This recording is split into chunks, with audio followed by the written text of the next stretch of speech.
Again. That's one. Did it again. That's one. Hi, folks, and welcome to Where's My Sage? I'm your host, Mike, with my other wonderful co-host, Kristie London. And it has been one of those wonderful days. If we can break it, we have done it. If we can get stranded somewhere, we will get stranded somewhere. It's been just I'm pushing the wrong buttons and everything tonight. So I don't know what's going on, but the internet seems to be a little slow because our intro was a little off, which is a little different. So we're trying something new tonight, folks. We are on YouTube, and we are going to kind of shoot to YouTube tonight. Hopefully we got the messages out that, hey, we're live on YouTube tonight. I may have Kristie, while I'm doing some other tech stuff, send some messages out that we're there, or just a link. Yep, that's how it's going to go. Or I can do it. I just got to get back into Facebook here, and let me get that up here. So we're just looking to shoot the baloney tonight, catch up with everybody, see what everybody's doing. That's a horrible angle for me. That's better. One of those days. So, hello, Kimberly. Yep. Folks, if you're here, please let us know you're there, especially now that we're trying the old YouTube out and who we've got coming in from the group. We're going to go for a while tonight. As the announcement said, we are here to shoot the bowl and chew some fat and kind of talk about life tonight and some other ideas that are running through my head in the last couple of days. But starting this week, we are now going to be on a few other mediums. We are going to be podcasting. Our recorded shows will be going out on iTunes and Stitcher, right? Yep. And Google Play, and will be available. iHeart. So, and we've joined up with another group of crazy maniacs they're on our wavelength, or we're part of their wavelength. They came to us, and we'll be doing some stuff with a brand new channel. We're really excited. Yeah. So I'll mess it up, but it's WLFEDB on Facebook and Instagram and everything. And they're true podcasters where we're still new to this mix. Yes. So, but it is going to be, we're still going to do video. This is still going to be just the way we always do it. Some are just podcast and just audio. Ours will not be. Ours will definitely be live video the way that you're used to us doing it now, which is going to be a lot of fun. Okay. I think I need to make some adjustments here. Let's try this. All right, Kristie, if you can try talking again one more time. We're getting some feedback from you. So, yeah, I know. Hello. That's better. Okay. So okay. I had the volume. We're getting some echoes. Kristie's trying out some new earbuds in. So we're going to see how those work for tonight for the show. You're very unobservant, Michael. I had these last time too. Just saying. Yeah, but we're getting a little echo off them tonight. So it could be the universe. Okay, my dogs are watching from the other room. You better acknowledge your wife too. I mean, not just your dogs. Okay, there you go. Keeping them, especially after I lost all day today. Let's see. Kimberly's hoping the doctor releases her back to work on Thursday. Good. I'm sure you, like the rest of us, want to get out of the world and get out. So yeah. Hi, Chelsea. Oh, Chelsea, welcome to YouTube. No, she's on YouTube and it's not showing. Why would she not have a picture up there? Right there? Or is it something you have to do? You have to set their pictures up in your YouTube. Gotcha. See, guys, I don't know. That's why he does it all. That way, if it gets messed up, it's his fault, not mine. Yeah, we'll see how Tactical Bigfoot comes up there in a second. I think I'm signed in. I can't even sign into Facebook right now. What flavor this tea is? It's like I left it in too long, so I got raspberry, which I love, but it's really tart now, even with the honey. Oh, shut up. Fat Tuesday. Okay, kudos. Cheers. It's in the color, but the color is green screen, so like I can block myself. I can hide behind my cup tonight if I need to. So yeah, things we found the other day with the green screen. So let me share this over to Facebook here. Oh, I lost my thing. So we've been chatting. Oh, that's why it's not going to work, because that's on a whole nother computer. I can't use my mouse on my little computer when I'm using my big computer. Just doesn't work. Okay. So we've been talking and chatting, and Facebook users, when you're coming on tonight, please, you got to set the approvals so we know who you are. So you just got to maybe sign back in quick into our group, just so we know who you are. That way we can figure out. I'm getting beat up on about the computer. Hey, where'd you go? I lost my audio. I did it. I'm here. You forget that I can mute on this end too. So okay, it's not just you. That's funny. I love her. Yeah, leave it to the kids I go to high school with. Like that. Hello, Sharon. Welcome. Hopefully tonight you guys can find us. So where's my sage? There we go. So we've been talking, and there's our page. I'm going to try to share this to my Facebook so we can get it out to everybody here. We've talked about family members coming in and messaging and foodstuffs and things like that. I want you guys to think about what foods tonight make you think about your family members. Think about special times, because we have some surprises coming up. So insert evil laugh here. Yeah. I think Mike's had a little too much time on his hands this week. I've had a lot. I got lost in the woods, I don't think your wife's keeping you busy enough at home. Just work's been keeping me busy. So, I want to go to Pages. Not busy enough. Pages you manage there.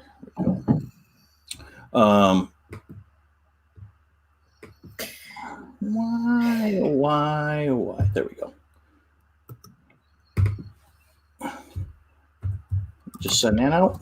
So think about it. What foods make you think about good times? Mine is pizza, almond paste cookies, clams and steak, like I tried to poison myself with last night. John did a great job, but I think I ate about 5 pounds of clams and a giant steak. Not in a shell. I needed to do that. It's not in a shell, man. So, if you folks are new to YouTube, there's a little spot to link in below. It's a chat link. Click right on there, and you can send the chat.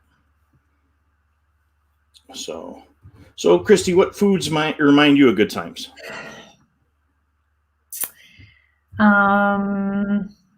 Well, I'm Italian, so the smell of spaghetti sauce and meatballs with my mom's side of the family, when we all used to get together pretty much every weekend, if it wasn't for a birthday party or a holiday or something, grandma would have the whole family over for sauce. And since my mom's the oldest of 5 and there's a whole lot of us, it just got bigger and bigger and bigger over the years. And so the smell of my grandmother's meatballs and her sauce, especially,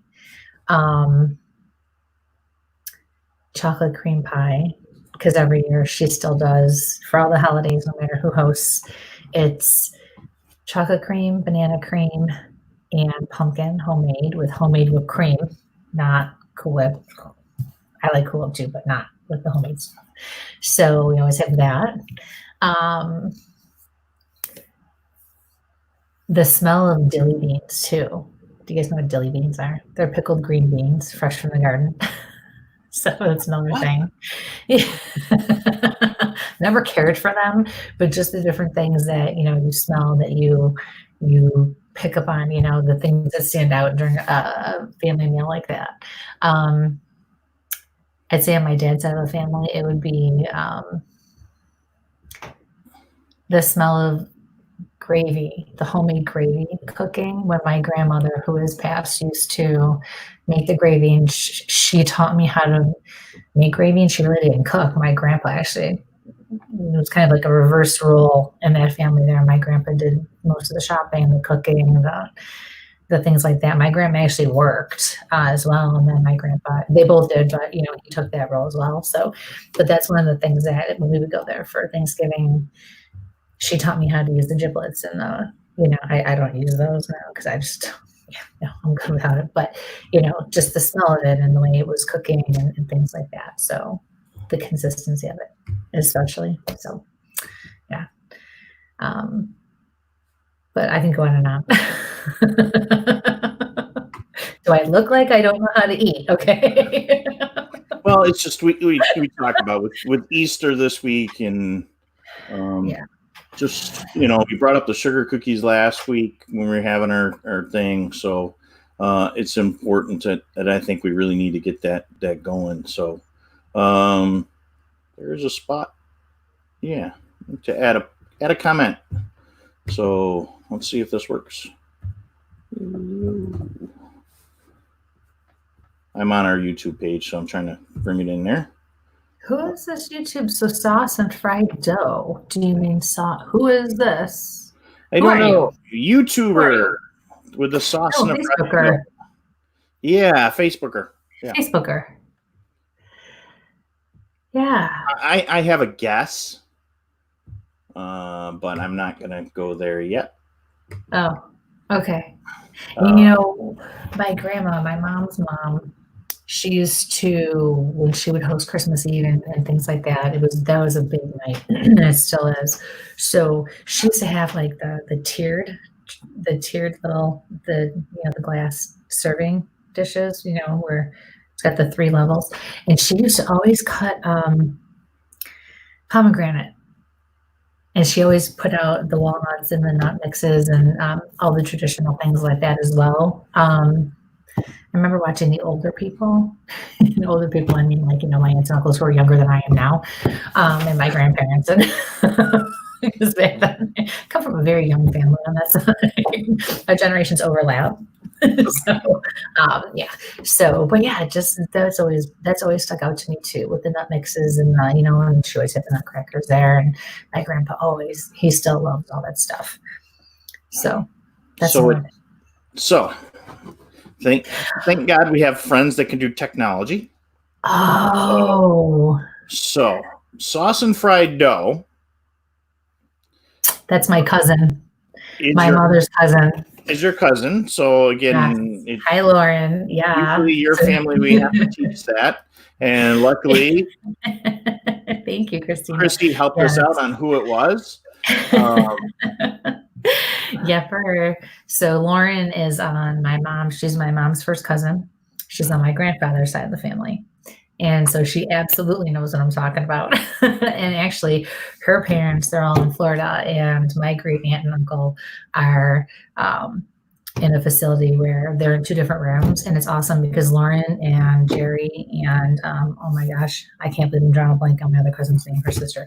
They've been going and holding up signs. They even made it on the local news to say hello and, happy Easter. It was their birthdays. And so it was really awesome because, like I said, there's a lot of generations. My kids are 5th generation on that side of the family. It's pretty crazy.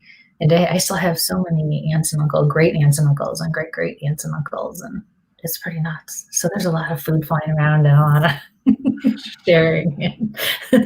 Swapping of recipes and passing down of all the recipes. Tomato sauce looks like it's a way to go. You know, it was big with my grandmother, but I am not a sauce person. I'll eat pizza all day long. Yeah, but what? I am not. I'll make pasta all day long. But I am not a fan of sauce. Never have been. Come on. How am I even friends with you? I don't know. How is my family friends with me? I don't know. It just kind of happens that way. So. Well, you know what? You're as weird as my uncle, my mom's brother. He doesn't eat pasta. It gives me agita. He eats everything gives you agita. Everything does. Am I wrong? No. Okay.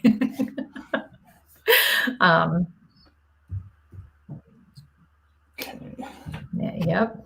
So yeah. What about you guys? What else? Oh, we got viewers here, folks. What's out there for you guys? Okay, again, Facebook users, as you're coming in, please sign that little okay so we know who you are. We're missing out on a lot of who the Facebook people are. We'd really like to give you guys credit. My one son will eat tomatoes, but he'll eat anything else. Yep. Yeah, sometimes that's just how, yeah. Strawberries the same way. I'll eat strawberry jelly like it's going out of style, strawberry cheesecake, but strawberries flavor. I don't think strawberry cheesecake's the same as strawberries. There's another Facebook user picking on you about your sauce. My sauce, Kristie and her sauce. Hey, you guys gotta put your names up here so we know who you are.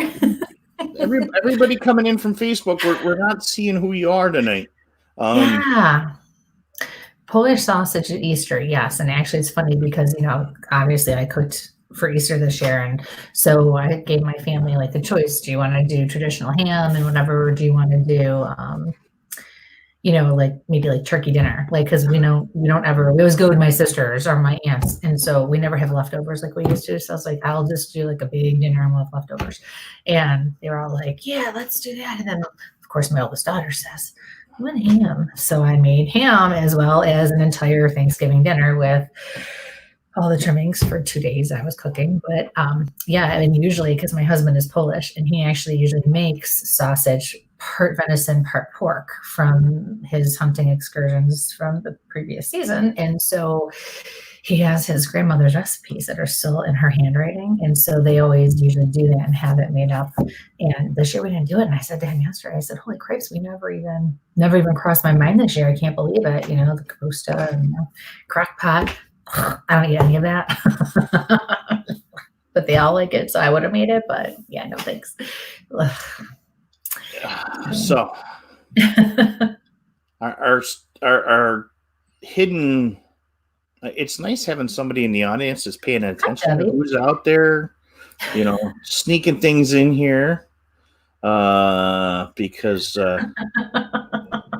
Wendy always slides in there without trying to be incognito. So let's see, good sauce. Okay, so I guess we've got a challenge here for sauces because Wendy is picking on us about sauce. So yeah, we got to see how it's going there. Hey, and then we got Mika. Okay, listen. Go ahead. No, because I think I know where you're going to go, and go ahead and go. We're going to say the same thing. We've been debating for the last week how to say your name properly. So would you phonetically spell it out for us so that we actually know how to say every single time we go to say your name, we butcher it. And since you're, it's the middle of the night in the Netherlands and you're nice enough to stay up and watch us, we would love to not butcher your name anymore. We feel awful every time. I'm like, do you know how do we pronounce this? He's like, I have no freaking clue. And we also have been looking at the stuff you sent us video wise, and we'll be getting to you soon. I wanted to get it on the big screen tonight and take a look. Looking at my phone was very, very interesting. You got something. You got some small insect too, and some dust, but there's definitely an orb there. So we're gonna look at a little bit more and a little more in depth. And but Yeah, I can definitely see Very some interesting. stuff. So very interesting. Yeah, So very we have interesting. not forgot about you. No, it's just been a little crazy. So now to the secret thing. Yeah, one of the things we're going to do tonight. Where's my banners? If you would like to join us, if you would like to be live on the show with us, throw me an email at where'smysage@gmail.com. And I can, for a minute there, I can stop that as a ticker. And we'll just put that up. Save it. And Joe. There you go. So, if you'd like to join us, there's the email address. You can hear the girls in the other room going back and forth.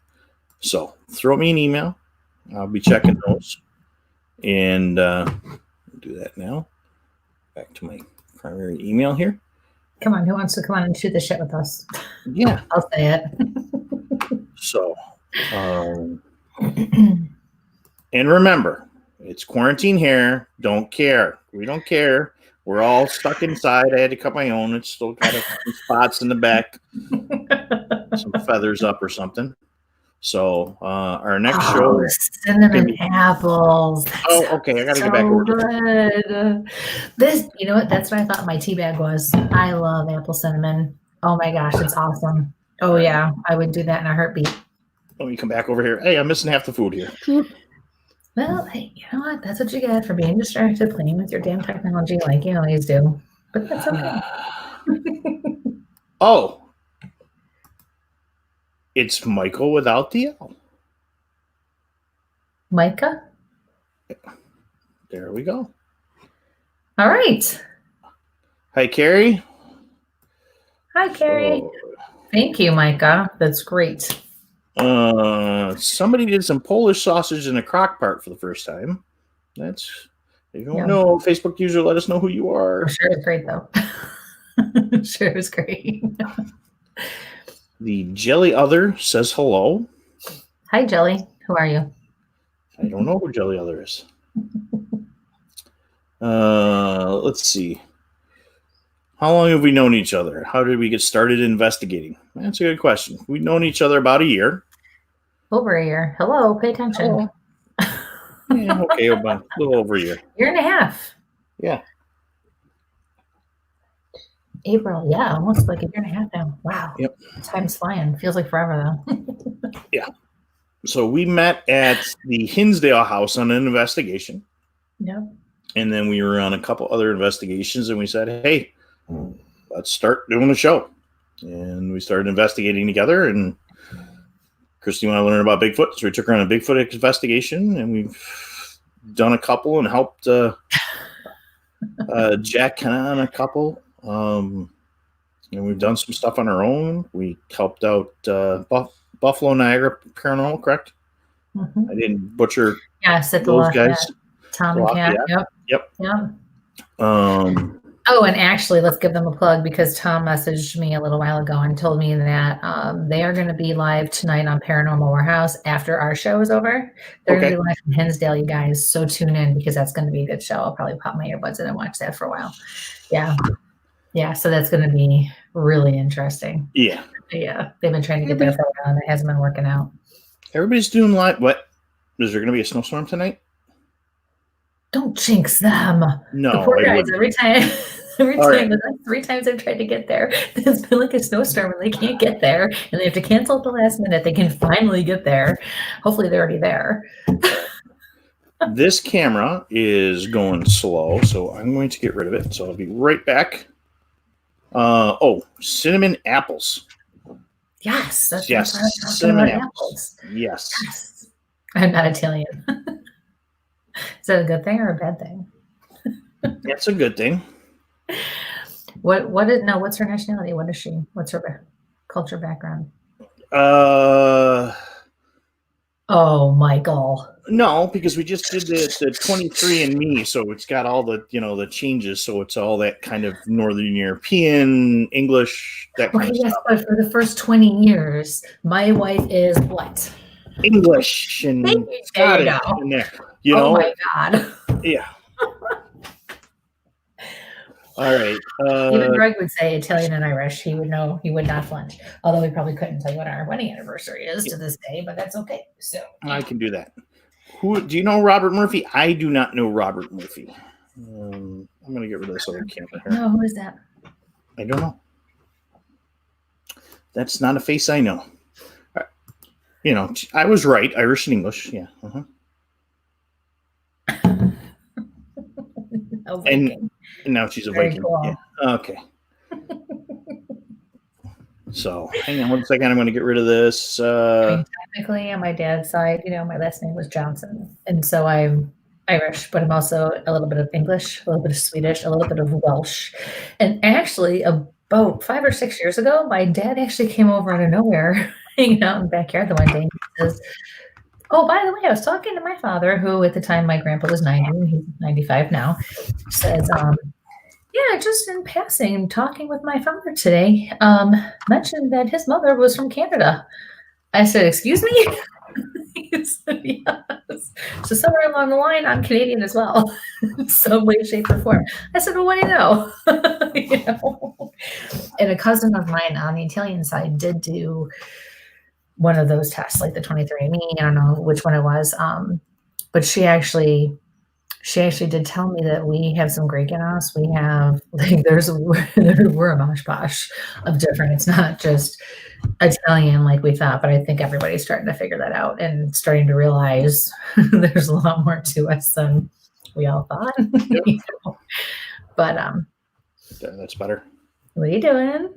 I'm trying to get my face to go at the same time as my microphone, so I don't look like Saturday morning theater. I do like Saturday morning kung theater, but why is your face all red? I don't know. It's like I think it's the color of this camera. My head feels like it's going to blow up. I don't know. All right, so great. Cinnamon roll cake and almond joy cookies. I'm not an almond joy person. I don't like the almond or the coconut usually, but that I'll bet you if it was homemade, it was good. For sure. I know this is Wendy now. Wendy, you need to turn on your thing so we know it's you. So, all right.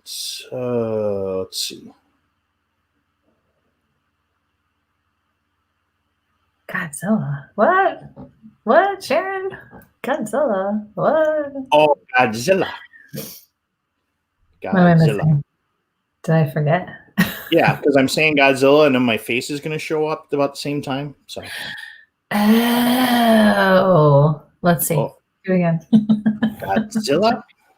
All right. Well, you're a little more in sync now. Damn it.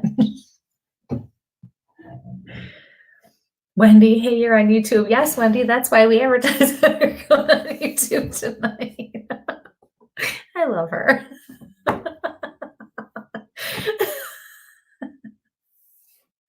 Actually, you're good, Wendy. Stay right there. You're coming up just fine. Michael, stop talking. Michael. Yeah, I just switched again, so things are moving a little faster here. Can you hear me now? Yep. Okay. So we're Polish. My mom would like to make. I can't hear you. Yeah. What? You're deaf. That doesn't count. All right, I'm exiting right out of this because it's not working. Test.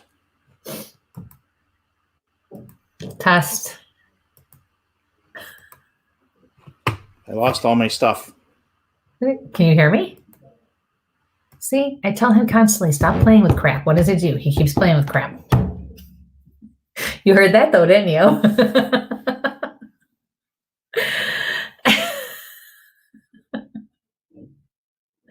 I feel like I'm watching a Japanese film with subtitles.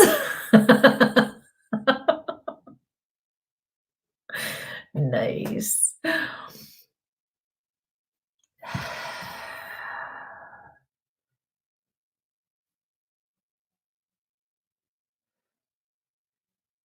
Sorry, 1, 2, 3, and then in Dutch oven. I'm back. Okay, I can hear, I can see, everything's back. Are you sure? Quit clicking buttons. Oh no. I tried this wonderful little dongle here to plug in all my stuff. So it's not working. It keeps shutting things down. All right. So let's get back up here. Who did I miss? Okay, I got so how was everybody's Easter? So what did you guys have for Easter? Who wants to come on and talk about the holiday? Come on, join us. All right.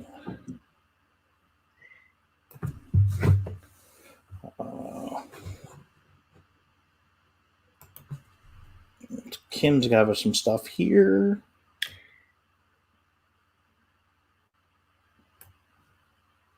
Wow.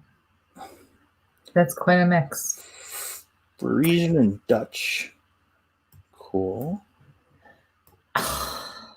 What? I wasn't done reading that. Oh. Yes, I'm still looking there. Forget it. I'm just going to do it myself. Never mind. Your mother tongue is... Oh, wow. Very neat. Thanks for sharing that. That's so cool. Sorry, guys. I'm a little in slow motion tonight because I'm fighting a migraine. So, okay. I guess people don't pay attention to that. We were on live. Who what? So, anybody want to join us? StreamYard over there. There we go. Who asked about going back to work on Thursday? It was Kim. Okay. I don't think you're going to, Kim. I don't think you're going to get cleared yet. I feel like you need a little more time, like 2 weeks.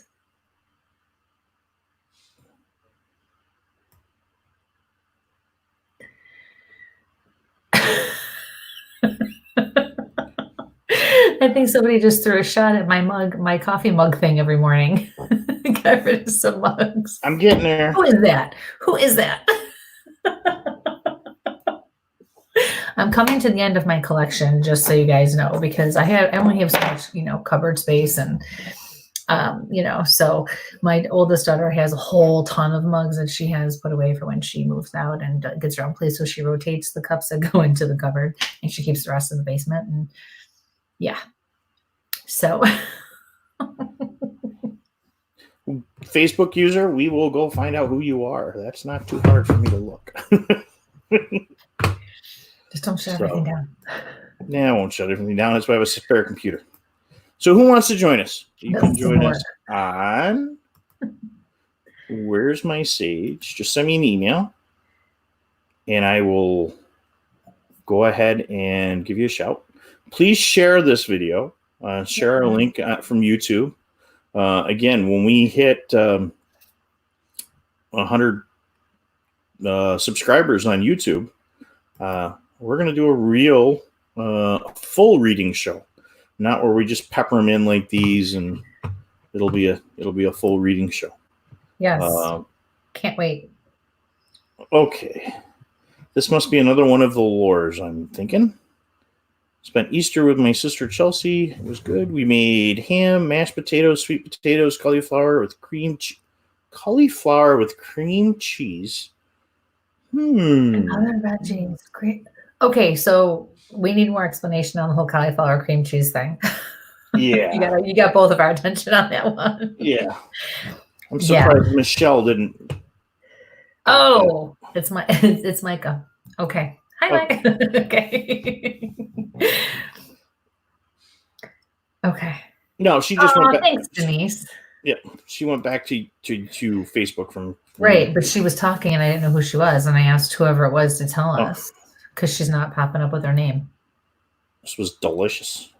Yeah, but how did you make it? Like, what did you do? I mean, I'm not above taking, florets of, cauliflower and dunking it in cream cheese. Like I said, do I not look like I eat? Oh. However, just melt the cream. My mother eats cream cheese right from the bar, and I'm surprised she's not here. Like, I know your mom would love that. Oh my god! Oh, you know that I'm going to try that tomorrow. Okay. Yeah, for sure. So what we're getting from folks is that Facebook or for YouTube's a little delayed. I wonder if I can add Facebook on here if I want to. I could drop it. You want me to drop in another Facebook? Or are we going to stick to YouTube? All right, I'll throw it out to... I'll throw it out here. And I'll throw it out there. Chelsea, what kind of seasoning?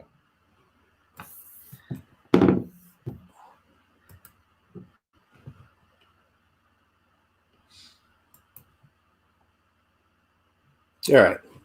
There, I just threw it out to the regular. I'll let everybody know. For you folks that are just tuning in, we just put it out to the group there because YouTube's running a little slow tonight.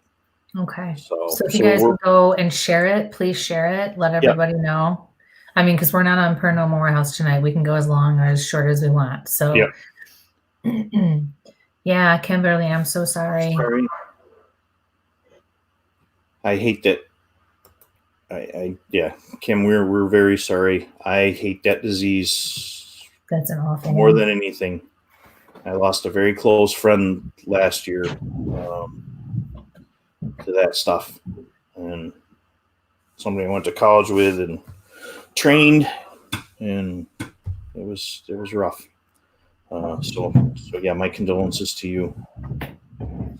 Oh.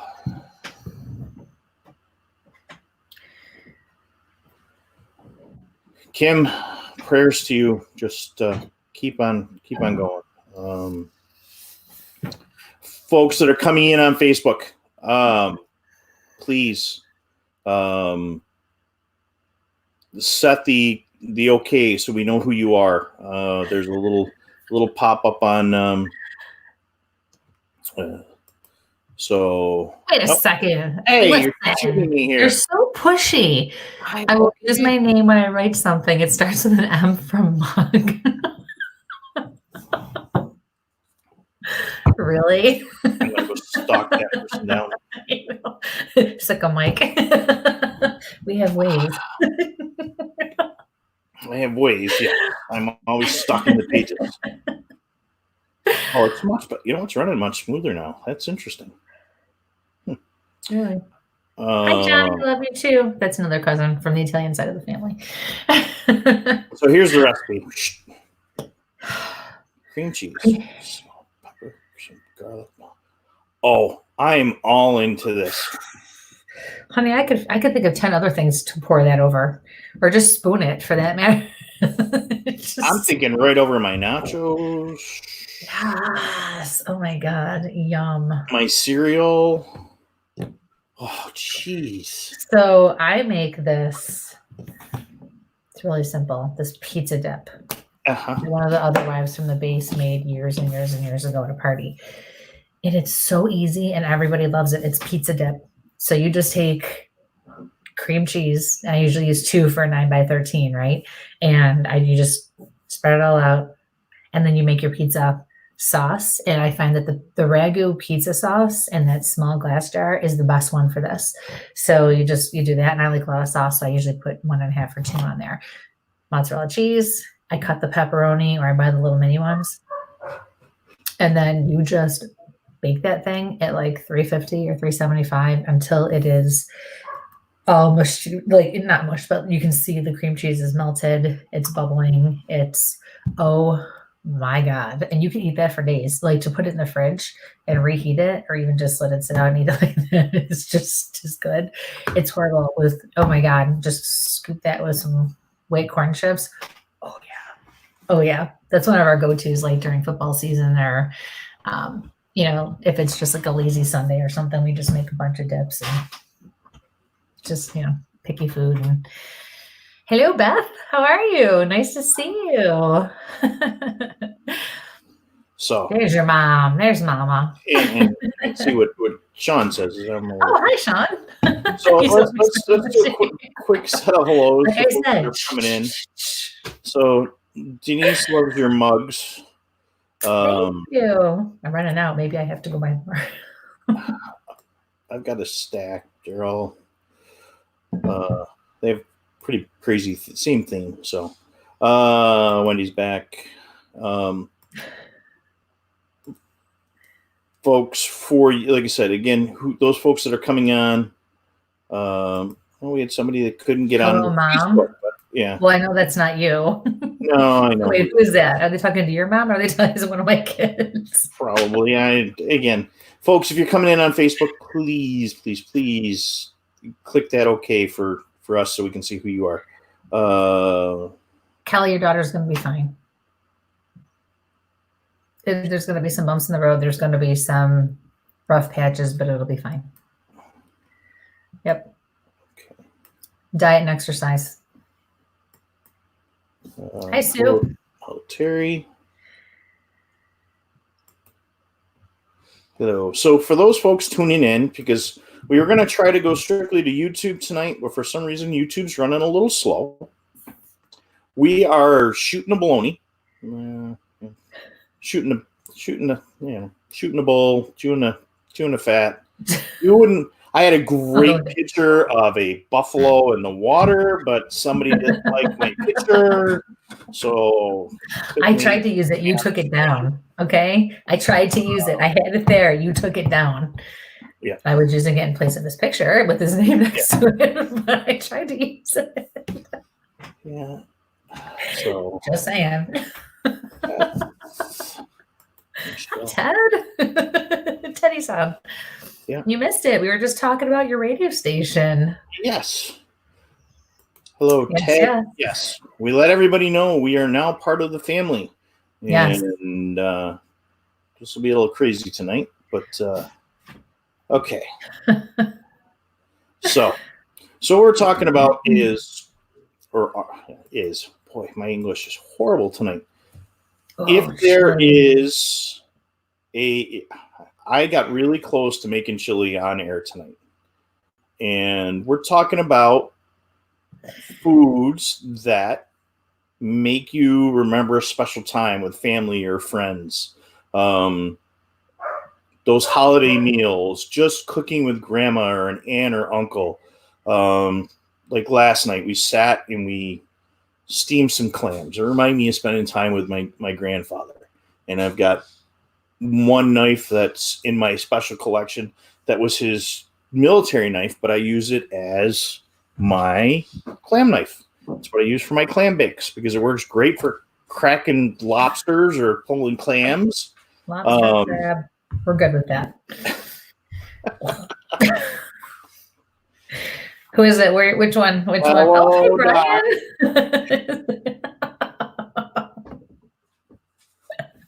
I love your friends. Yes. If you guys are ever looking for a crazy energy healer and the two of us aren't available, Dr. Brian Daly here. He is the man. He's who I got my master under. And it's crazy man. So we're good guy. Yes, Ted just made meatloaf like I used to with my mom. I saw that meatloaf. That was awesome. I do turkey meatloaf. I don't do beef. I also use ground turkey for a lot of stuff like my sauce and my chili because you know what? Ground beef is just too chewy and fatty for me. I don't even care if it's healthy or not. It has nothing to do with that. I just prefer, and I think ground turkey holds the flavor of the seasoning and the sauces or the juice or whatever you're using, more, and gives it better flavor. Let's see. All right. I don't know who this Facebook user, but Captain Crunch is the way to go. That's how I started my this morning. It was a good old bowl of Captain Crunch. I can't keep that in my house. Yeah. I don't keep that in the house. But you can put Captain Crunch on everything. Oh my God. Everyone eats it. Even Greg eats it. It's ridiculous. We just bought it. Where the hell is it? I'm like, well, let's see. You guys, I'll, eat cereal bowls that I can hold with two hands, and you want to know where the box of cereal went. Okay. Like have Cheerios. Of course, Captain Crunch is Wendy. Okay. Well, we're not going to get her anymore. Might be signed out and signed back in. So if anybody wants to join us and be live on the show, I'm going to get you the address again one more time. So here's our email address. Send me an email. And we'll get you on live with us. I think we should bring your mom on. Michelle, come on. So I'm going to go up here. Meatloaf with my granddaughters. Awesome. Mm-hmm. Yep. And we got another. Yep. We've got another fresh cantaloupe up to Lowville. Wow. How I didn't think that was out and out yet. So, hello, Sissy Abel. Good evening. Let me look and see if I thought I saw one up here. This is one for your pizza dip. Oh, nice. Hi, Susie. Yeah, we went to high school together. You too. And your daughter. Oh, she's the cutest little daughter. Oh my God, she's adorable. Sue and I cheered together in high school. Very neat. Oh, I'm not putting that hair picture up again. I've been trying to find my yearbook for a week, and see, this is what I get for being organized. Like 2 years ago or something, I started cleaning out the attic and started actually organizing. So I took special things like that and put it in a new box or a new bin. I went upstairs last week to try to look through my attic. The kids put the Christmas decorations away. I almost flipped a gasket. And there's crap all over again. And Brianna throws crap all over the attic when she's told to clean her room. Oh, I was so mad. So I don't even know what bin it's in or where to look to start. Oh, I couldn't believe it. And I always have that thing on hand to put up our picture, for the seniors. Mm-hmm. Ugh, awful. Hi, Michelle. Come on live with us. Oh, no. Oh. Yes. She can give us some good cream cheese recipes. All right. Or tell us good Mike stories. You never know. Kelly'd like to know if is there anyone around me? Why are you so red? You're all red again. Because I'm holding my breath.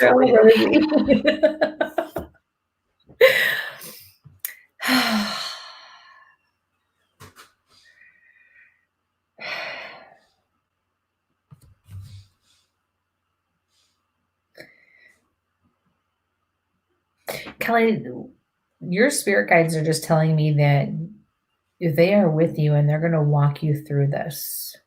So whatever situation you're going through, I keep seeing your home and your house. So normally when I see your home and your house, it usually has to do with something more personal or family related, something like that. And they keep telling me, they're reassuring you that they're there and they're going to walk you through it. I feel like it's very uncertain.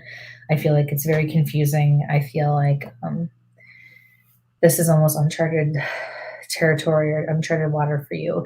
But don't worry, just keep going. You have to keep moving forward, but everything will be okay and work itself out in the end. Okay. All right. Oh, we got some other. Hi, Diana. So lovely. Oh, pineapple upside down cake. Yeah, it was that's the same as pineapple, Malibu and pineapple. I love that. Oh, it's my drink. Upside down. Excuse me. What? Sounds really good. Apple. Oh, I love apple pie, and not the dry apple pie. It's got to have. I don't even care how many apples it has. It has to have the sauce inside it. Oh my God. I could eat an entire pie like that by myself. It's awful. Again, do I look like I don't eat? I don't have that problem either. Okay. So your mom wants to know what she's doing wrong. She's not doing anything wrong. Are you trying to do something, Michelle? Hi, Marianne. Hi, Phil. Welcome to our show. Hi, Phil. Tonight is a kind of an Phil's extra. We're doing a little talking about life and just shooting a baloney. What foods and stuff remind you of your families? And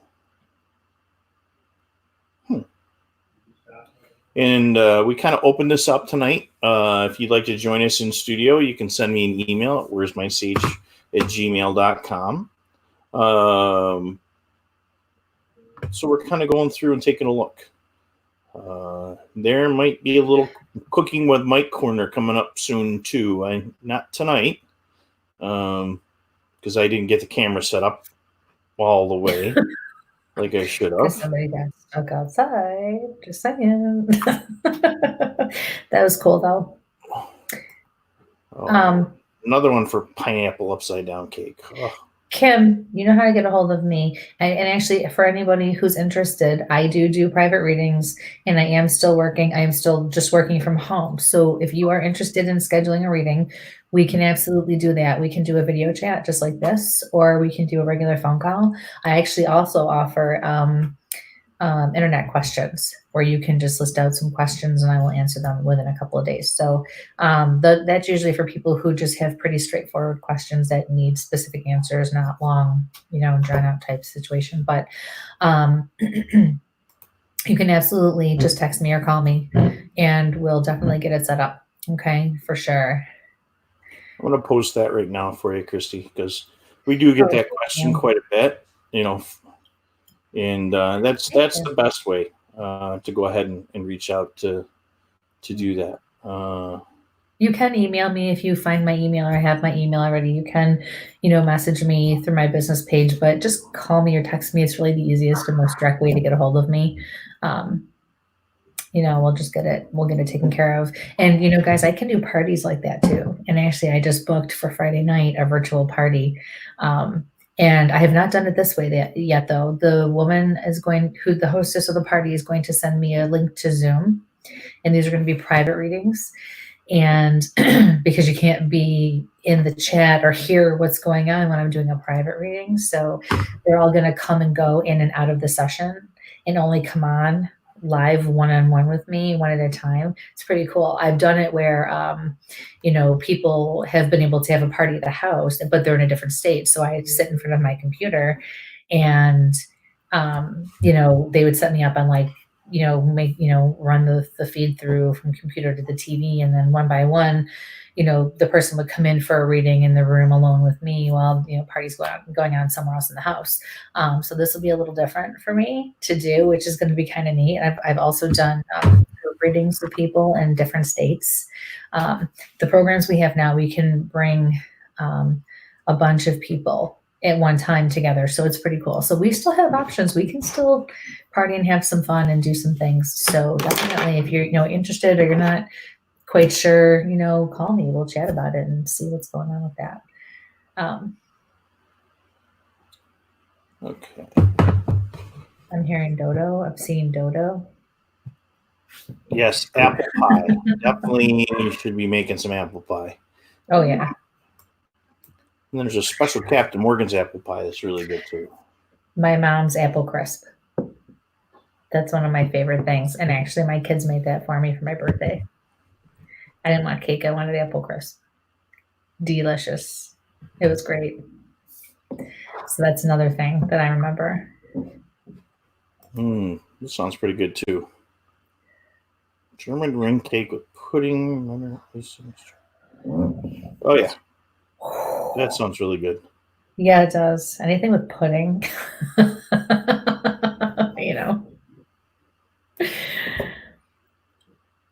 Did you call me a dodo? Did I? Yeah. No, but it's something I would totally call you. Yeah. Saying it this time, though. Anything to make your face turn bright red like that, it's great. So who wants to join us online? Doc, if you're out there, maybe you want to talk to us about some of your cool adventures with some of your crystals. Somebody Teddy wants to come out and join us. Yeah. Teddy, you want to join us? Where's my sage at gmail.com. Oh, maybe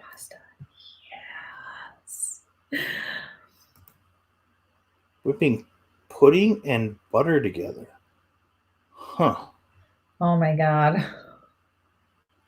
Listen, this quarantine has taken its toll on the waistline of my pants.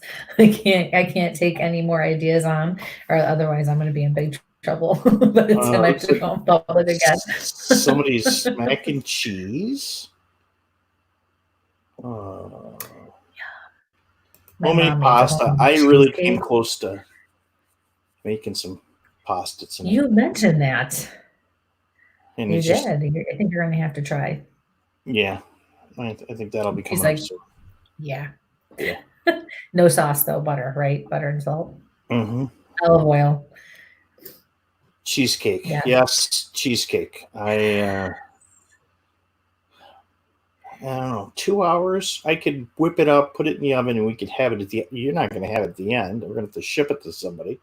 Yeah, right here. What the hell, man? I don't know if I can do cheesecake in a Dutch oven. Anybody ever try that? Doing cheesecake in a Dutch oven? That would be an interesting cooking thing for. No. My mom makes a fantastic cheesecake. Oh my God, from scratch. And she used to use those for the crust. It used to be those Liebeck cookies, the little teething cookies for babies. And then they took them off the market years ago because they said they were a choking hazard. But they were amazing. They had the best flavor because I don't like graham cracker crusts. With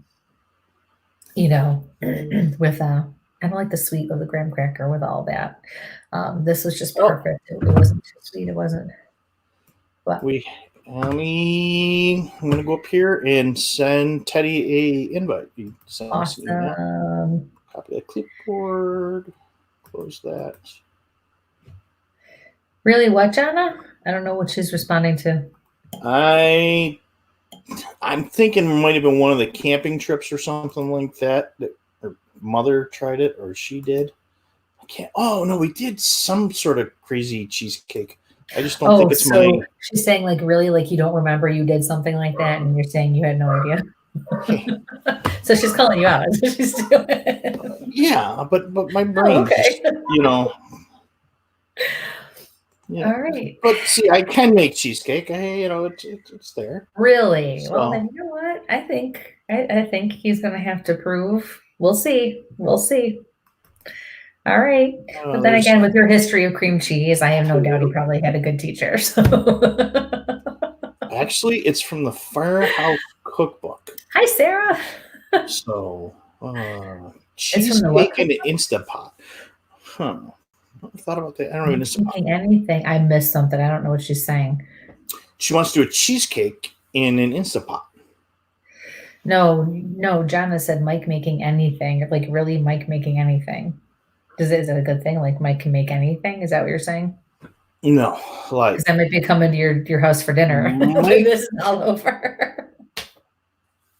Mike used to cook. Mike doesn't cook much anymore. Oh, Mike make anything? Yeah, right. Okay, gotcha.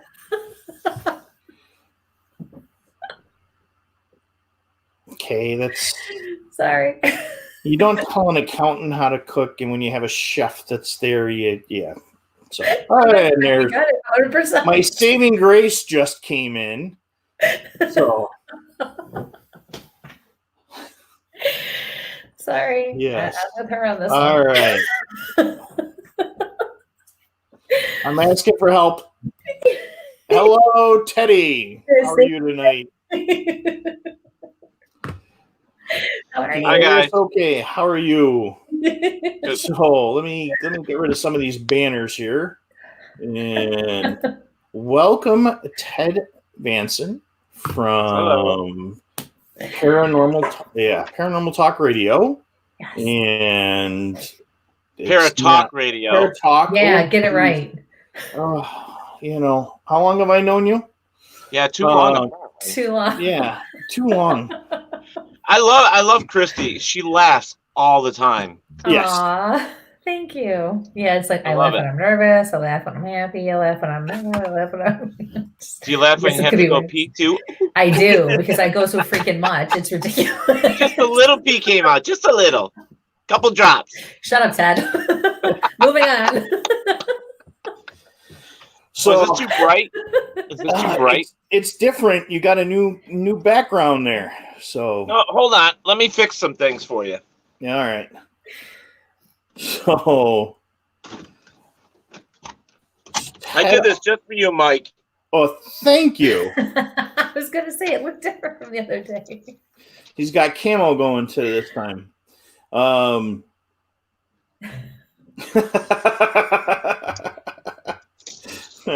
Mika says it's Ted's brave to go on with us. Oh, you don't know Ted. This is going to be good. So Ted's shows are the lifeblood of the new channel we've gone to, and the basis. So his shows have been around. You've been on 4 years now, correct? Yeah, 4 years. Can you see where I dropped my ice cream? Yeah. Oh, you got a drop zone. My husband does too. It's a little lower on this side of his gut, though. That's why I go with these weird patterns, so you can't see things. You know. I know exactly where to look when I'm doing the laundry.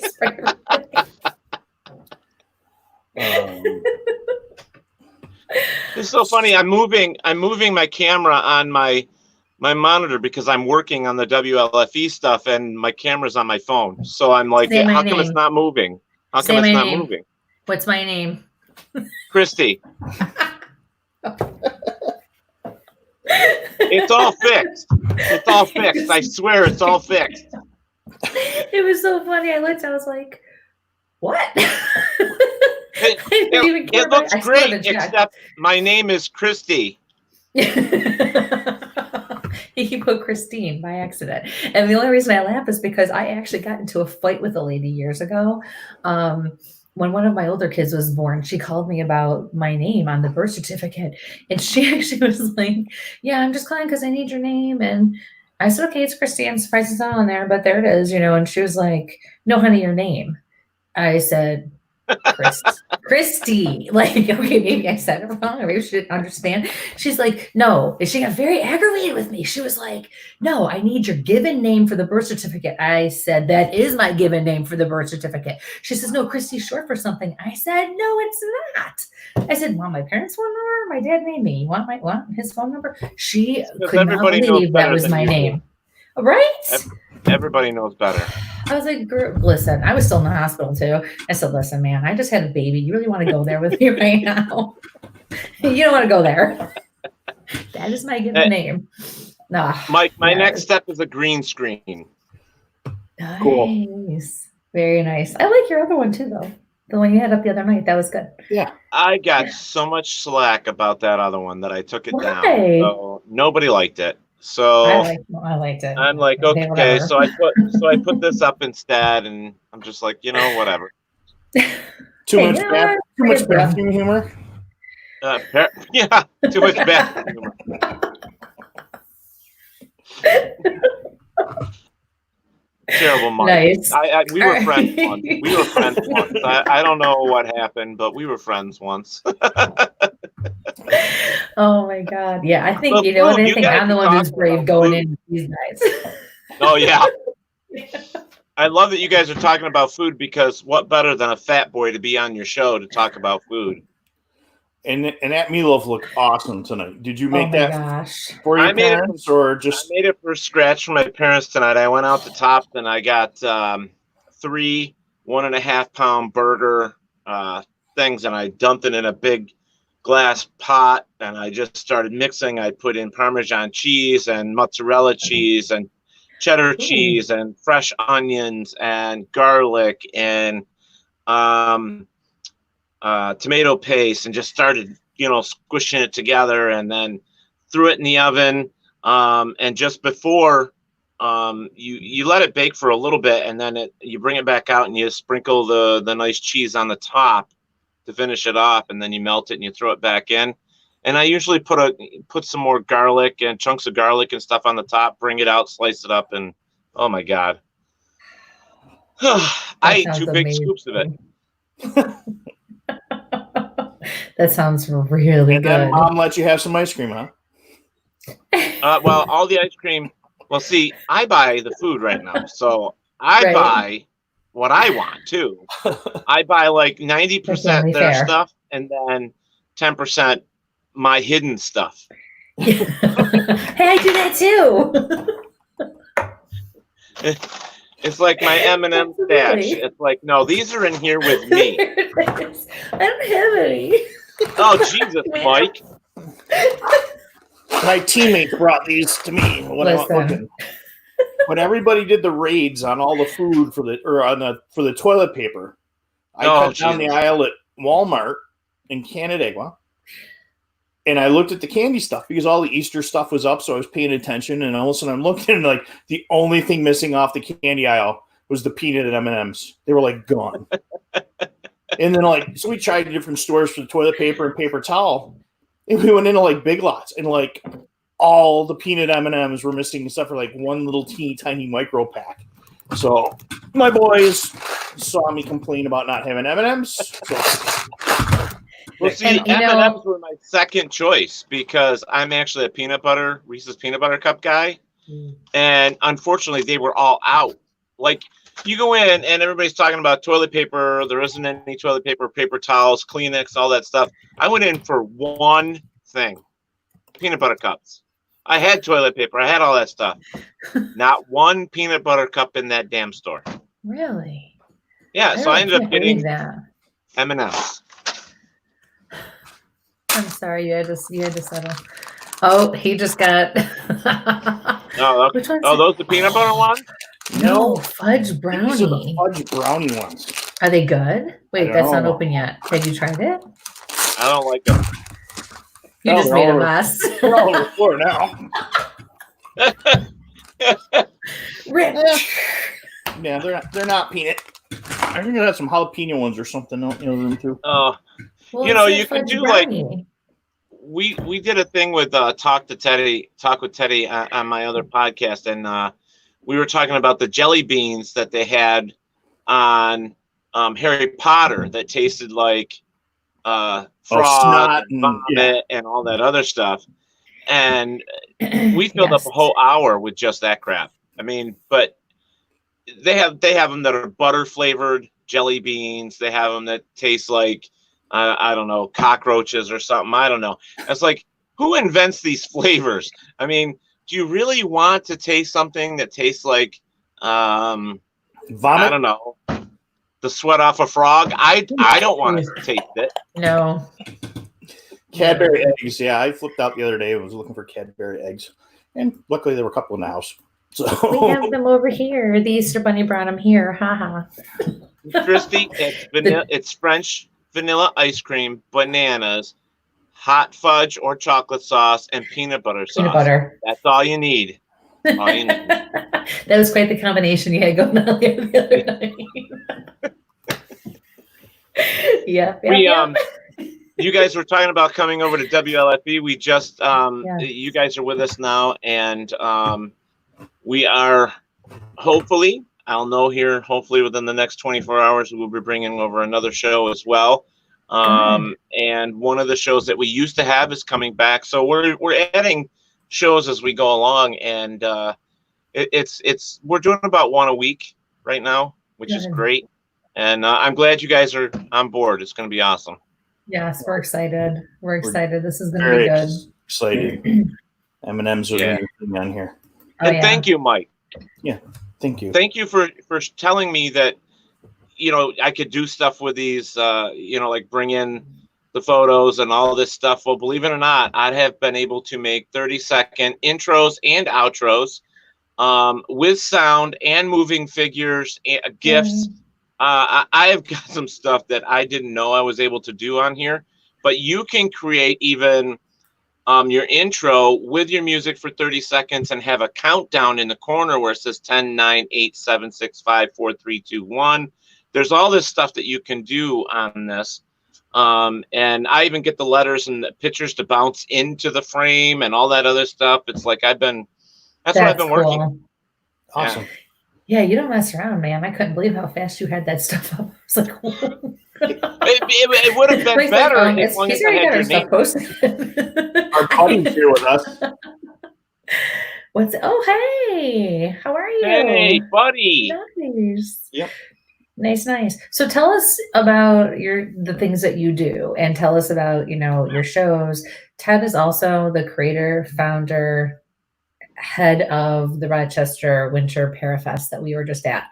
And that is in support of a very good cause. So why don't you tell us a little bit about all those? Well, Rochester Winter Parafest, I mean, you guys were there. You asked about coming there and doing the show, and we're so happy you guys did. It was a lot of fun.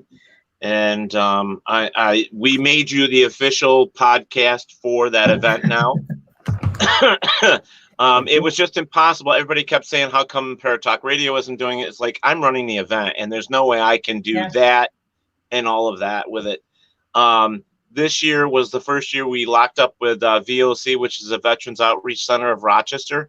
And they were so humbled by what we did. By the time we got done, and I want to make something clear to people out there. When these events happen, not every event is going to raise $7,000 or $10,000 or $12,000. We are the first event of the year because we're in the winter months. So we're the first event to kind of kick off all the other shows. And sorry. So we get lucky if we raise $2,000-$3,000. I mean, only because there's a lot of people that worry about the snow. They don't want to come out and stuff like that. So at the end of the day on Sunday, we actually handed them cash of $1,700, $1,705, which was great. That's awesome. Then by the time we counted up everything, paid our bills, we were able to give them a grand total of $2,003. So they got, awesome. out of that weekend, it was awesome. That's amazing. Yeah. And that was a bad weekend, just to say. I mean, because there was a snowstorm. The some of our weather vendors didn't even make it in. Yeah, the weather was kind of like, I think we're going to screw you guys this year. Right, because it wasn't supposed to. First it said it was going to be bad, and then they're like, oh no, it's going to clear up. This is going to be good. And then it hit hard on Saturday, and we didn't expect it. And, but we still had a fantastic turnout, and we were still busy on Saturday. Yeah. Despite everything, so it did, it tried, but it didn't keep everything away, and it didn't. And that was with, I think 5 vendors didn't show up because of the weather. And we were still full. But we still did well. I mean, but I'm thankful for the people that are committed to the Parafest, like REAP Investigations. I mean, those guys, they come wholeheartedly no matter where we are. James and Ito, those guys came down. Nice people. Chris Sanders came all the way from Maine, and he went through 4 feet of snow. Right. So I mean, it really depended on how committed they were to the event, and I'm thankful for people like that because they really showed that the event was important to them, that the veterans of all things were important to them. So I was very thankful, and we all were really happy about it. Every year we kind of put together like what was our favorite attraction. And for this year, our favorite attraction this year was Buddy the Bigfoot. He was so fun. Awesome. Yeah. He did a great job. Was amazing. He was amazing. Yeah. So, you had guys that were, broke down on this. Chance got broke down on the side of the road, ran out of gas. Yep. So, getting him in the middle of the snowstorm. I mean, Steve and Michelle and those guys coming down from the decks. And Keith had just, mentioned they came down from Lake George, And then thank you, Keith. The Canadians that came down and had to come down that nasty stuff through 81 out of Ottawa and Toronto. So you put a great family event together. I've been going for the last couple of years. Last year's with we interviewed Mel last week from Naked and Afraid, and she mentioned the investigations, and those extra little events are a lot of fun. It's a good old time. Well, we didn't have the ghost hunt this year, and we found out afterwards we should have, because there was more people that wanted to do the ghost hunt, and we figured we'd try something different because the past 4 years we've been doing them. We figured let's try something different, and so we're going back for 2021. We're going back to the ghost hunts. as well. So it's going to be a lot more fun. I still think that this past year was the best one we've ever had, just because of the people and the vendors. Oh my God, the vendors were amazing. And some other good things came out of that. Krista Cesare works, he's a teacher, and he works with kids that live in centers and places like that. They don't have families. And we actually have got Buddy the Bigfoot to join us, and we're going to be shipping Buddy the Bigfoot as soon as this COVID thing is done to New York City to actually go down and meet with these kids, give them coloring books, crayons, pillows, because they need pillows, and whatever else we can get together. So Buddy's going to take all that stuff with him and visit the kids for a weekend. That's and awesome. GVPI, Paratalk Radio, and WLFE-DB Radio is going to foot the bill for it. We're going to raise the money, give it to him so that he can go down there and spend the weekend with the kids. And then Chris assured me that he was going to videotape it so that we could have that to bring back to show of all the stuff that he's done. But we just got to wait for this COVID thing to let up, you know. Yeah, but Chris, that was awesome. Chris is awesome. Yes. You know, we had the pleasure of having him right across the table across the path from us. And since I met him, and for those of you guys that don't know Chris, he had his experience at SUNY Geneseo, which is close to all of us here in Western New York. I work right down the street from where he had his event. Or his experience. Ted is going to be interviewing him in a couple of weeks, and we are too. In May. Awesome. We were supposed to talk at the event. We never got a chance, and we followed up with him last night, so he'll be on with us in May. Good. Chris is just a great public speaker and huge nonstop laughs. And I volunteered to go down and do some Bigfoot stuff just to kind of get the kids interested in the woods and something outside the cities. But again, this whole thing has kind of made things a little crazy all the way around. I am so thankful that I met Chris, because you can feel his emotion. I mean, you can feel his empathy for the kids and for what he does and all of it, and you can tell he's genuine, which I love. And Mike, he's still my friend. I am. So, wow. I think it went over his head. No, I had the mute button on. It took me a minute to get. He's trying to eat his M&Ms and not get caught, and he's just sucks at it. He gets Oreos. Dude, really, Oreos? Yeah, I can't responded there. Yeah, Kim, that's what he's called. And that's what his book's called, right? The Ghost Boy of Geneseo. Oops, sorry.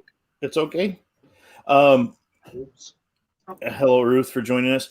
Now, Ted, you've also got 2 books that are out there, correct? Or 3 now? 2 books. I'm working on the 3rd. Well, actually, I haven't worked on it in like 2 months. I have been so busy. I actually took over WLFE-DB Radio right now. I'm doing all the work from home because of this COVID thing. And John just isn't tech savvy enough, so everything's been loaded on my plate. And since I'm home taking care of my parents because I had to self-quarantine, I've kind of I go to bed. Now, this is no lie. I mean, when Kristie said, I couldn't believe how fast you got everything up. Yeah. Let me explain to you how my day runs real quick. I get up at like 10 o'clock in the morning. Okay. That's when I have to get up. And that's because I don't go to bed till like 5:30, 6 o'clock in the morning. That's the way my schedule runs. I am all the stuff that I work for WLFE, Paratalk Radio, now you guys, a couple of the other shows, everything that I have to do for them, I do from the period of like 6, 7 o'clock, 8 o'clock at night until 5:30, 6 o'clock in the morning, because during the day I'm with my parents, taking care of them and getting them settled. And then, by 8 o'clock, they're usually in bed and I can do what I need to do. What most people don't realize with running a network, besides doing the other things that I do, I mean, yes, I've written 2 books. I don't have my lectures start usually in, I would say August, September, October, right up until mid-December my lectures. And then, so that's kind of out of the way right now. But between my books, running Paratalk Radio, now Talk with Teddy, all the other shows, making sure that they're all set to go. We haven't been able to do anything with the ghost hunting right now with GVPI because of the fact of the COVID thing. There's just a lot that I try to juggle, I guess is the best way to put it. Mm-hmm. But my main focus is on a couple things. One, my family, making sure that my mom and my dad are all set. That's kind of priority, like number one right now. Mm-hmm. I take care of them and make sure that they eat first. I usually give them the biggest portions of the food. I eat when I can. I've lost almost 22 pounds in 4 weeks because of it, which is good though. But I'm worried about them first. And then I move on to other things that have to be done. Like right now, the grass is growing. So that means I've got to add mowing to my list here pretty soon. And picking up all the trees that have fallen down from the windstorms the past, couple days.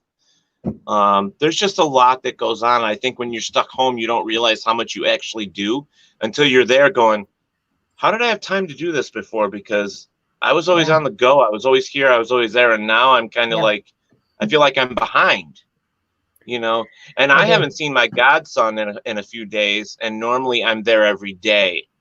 And my heart broke, was it 3 days ago? I went in, I dropped off a couple things for him for Easter because I didn't get a chance to see him. And he got so mad at me, and he has autism. He threw himself on the floor, covered himself up with a blanket, said, no, Teddy, no, go home, stay here, Teddy. The whole thing. And I felt so bad because I had groceries in the truck that I had to take home to my parents. And I was like, he broke my heart. You don't realize, what this COVID thing does to you. And how it affects you. I mean, the people that you don't see now, especially kids, and if they have a thing like autism, and you see them every day, when you stop going, they think you don't love them anymore. Right. And it's pretty sad, but no, and true. I'm an emotional person. I run on empathy. That's the way it is. Man, I'm a downer. Jesus, look what I did to your show. No, not at all. Not at all. My oldest nephew turned 16 today. And my sister came up with a cool idea to, we all made a little video. She sent us a link. I forget. It's like something or other. So you just send the link to everybody. They record their own video. And then she put it all together for him and then sent it out so everyone could see it. Yeah, it was great. I mean, we went and I think she posted it. It was like wicked windy. So we just, we went and made, big sign and, just yelled happy birthday and sang happy birthday at the top of our lungs, obnoxious for them, and they just opened the front door. And it's crazy, but you do what you have to do. And like they showed up at Easter and my youngest nephew ran up and kind of tossed a chocolate at us and we went back to the van. And you just, everyone's doing drive-bys, or like my grandfather turned 88 the other day, and day before me, actually. His birthday's the day before mine. So last week, and he, we organized, some of the family got together and we parked outside in the front yard. And then we all held signs and did whatever for his birthday that way. We always celebrate that together on Easter. My whole life we've celebrated it. Like he was rooting for my mom to wait to have me on his birthday, and I went the day after. But so, just the different things you don't get to do, and the people. It's very tough on people. I mean, I think I wouldn't be surprised if somewhere down the road we hear, after this is all said and done, that people have got some type of PTSD or emotional detachment, or a whole bunch of stuff that we don't see right now. I know, like, my boyfriend lives in Texas, and I have not been able to see him unless we Skype, and that's scary. And he can't come back to New York because if he does, he's on a 14-day quarantine. So it's like, so right now we're just waiting it out, but if it wasn't for Skype or something like that, I mean, we wouldn't be, it's one of those things. Yeah. We're very lucky we at least have these things now, and it makes it a little easier to be able to at least see faces and still feel connected in that more personable type of a way. It's It's crazy. Hey, Mike, to change the subject, I had a Bigfooter on my show last night on Paratalk Radio. Yeah, we were working on our stuff back We and were. forth. We didn't get a chance to turn over and go. It was like, oh. I felt like I was being a jerk there for a little bit to him, because they're the whole woo thing. You know what I mean? Oh, and I am not into Bigfoot being an interdimensional being, and him and Cindy kind of like ganged up on me a little bit last night. And I'm the guy that, I'm the realist, man. I got to see it, feel it, touch it, that type of thing. And, and I'm just like, yeah, I can't see a Bigfoot jumping into some portal just so that he can move, 25 yards to jump, to kind of pop out and grab a deer. I'm sorry. I can't deal with that. I was out in the backyard with a Doberman a year ago when she was a pup. And I watched the deer, and, she's still getting the nose and still smelling things. And we watched it walk right behind the bush. And it wasn't it was just scrub bush, and disappeared because it was a spring. There's no foliage on it, but because of its color pattern, it was gone. We both knew it was there. If I had the thermal camera, I could have popped it right up. But people do that all the time. Oh, it's just gone. Or the people with all the tree structures. I went out today and did a little hike down in an area by us. I saw that today. And my point was, everything's a tree structure. And it's like, look up. We had a windstorm yesterday. This stuff is down. We just got done with ice and snow. Bigfoot made that, Mike. Now cut it out. You know better than that. But there's been other structures that I've seen that I can't explain how the stuff is all woven Mike, in and everything. Let's go back to our memory for a minute. Think about when we were over there in that other town, and where there was a bunch of us there, and this thing took off in the swamp. Right. As well as I do, that there's no way that was a four-legged creature. No way. No. There's no way. And I really wish I had the audio of that true skeptic trying to zip his fly up, trying to get out of the woods, screaming, "It's here, it's here, it's here." So, yeah. Teddy and I have done some investigations, both paranormal and some Bigfoot stuff and some cryptid stuff. And we had a location that it had everything. And I actually took Kristie out near there a couple of weeks ago. And, we're talking 2 years from the day that you and your nephew and I found the half a deer in the tree. Yeah, that was amazing. And we did a live feed from there. And sure enough, in that same area, I found another pelvis jammed into a tree, on that same path. I also that was way too light of a tree. Like, people were saying to me, well, a coyote or a bobcat reached up there and threw it in that tree for later on and stuff like that. I'm like, no way. Those trees were so thin. There was you couldn't put a regular house cat in that tree without it bending. There's no way. Yeah, there wasn't an animal dragging that up in there. And that whole location, we've too many things. I won't go in that house. I've seen too many things. But we had I can't wait to go to that house. Twice we saw something or had something run from us with two different groups of people.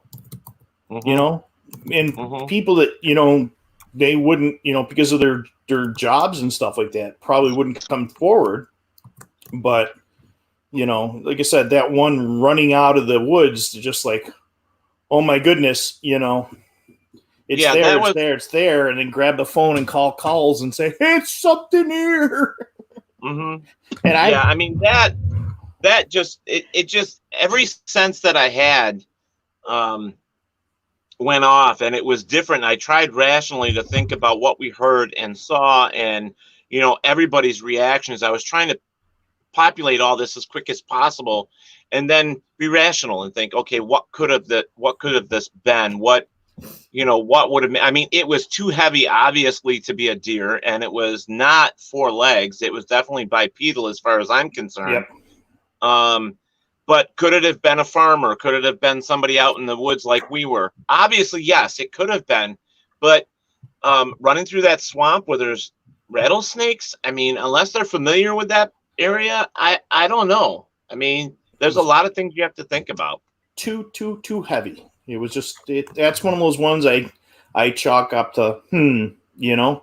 It definitely is a strange place. So yeah, Andre the Giant's dead, so we know it's not him.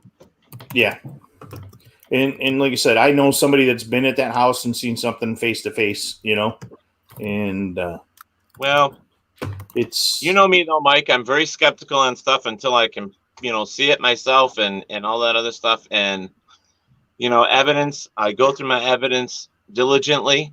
Yep. And God, that's like the president's word. I shouldn't say that word anymore.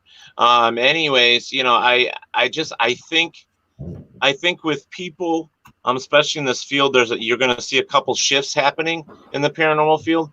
One of them is there is a bunch of us that are very old school that are now trying to work with the skeptics, the real scientific skeptics.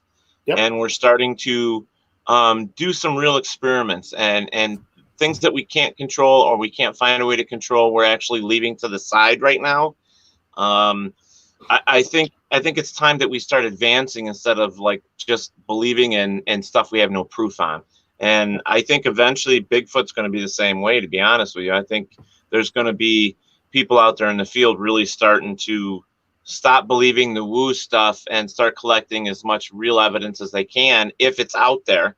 Yep. And because I can't honestly sit here and say that I believe Bigfoot exists, but I could say I'd like to believe it would. I would like to say, yeah, I want to know that Bigfoot exists. I want to throw a party and get them drunk, and I want to do all that stuff. And I want to be able to say, yeah, I believe in ghosts. I've seen one, I've touched one, I've heard one, or whatever. But I think in this field we need to slow down, back up a little bit, and start over on certain things. Well, I think there's been too much that's gone to clickbait, and when we both our shows were bring us the science, bring us what you got, enjoy being out there. Yeah, it's not all about how many clicks we get. Yeah. It's not how many yeah, we want to share our show because we want people to enjoy, but it's not about, oh my God, this is the most amazing story. If you're a story, at the end of the day, it's still entertainment. Yeah, it is. It is. It's entertainment, but there's the scientific point of things. And we've added, I've added a couple of scientists to my team, some medical personnel, because I really want to give them that evidence and say, hey, what are we using scientifically? Where's your documentation? What's your air temperature? What's the wind? What's the moon? And all that. And I got a biologist on a team. I've got an entomologist on my team. And did you say a gynecologist? What the hell for? Yeah, well, I don't know. Sorry, I gotta have my humor, man. I can't be serious all the time. I just can't do it. So, but as we talk about it, you've got 2 books, and this COVID thing, they're available on Amazon, aren't they?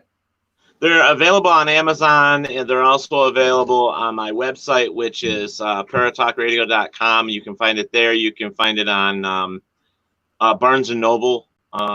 Actually, just going to the internet, you can find them anywhere. The first one I wrote with a gentleman from the UK that worked for the Department of Defense. And that one's called Flashlight, Recorder, and Comfortable Shoes. It's based on the fact that you just need the basics, and we show you how to do it, and what you need, and then how to tear some of the stuff down.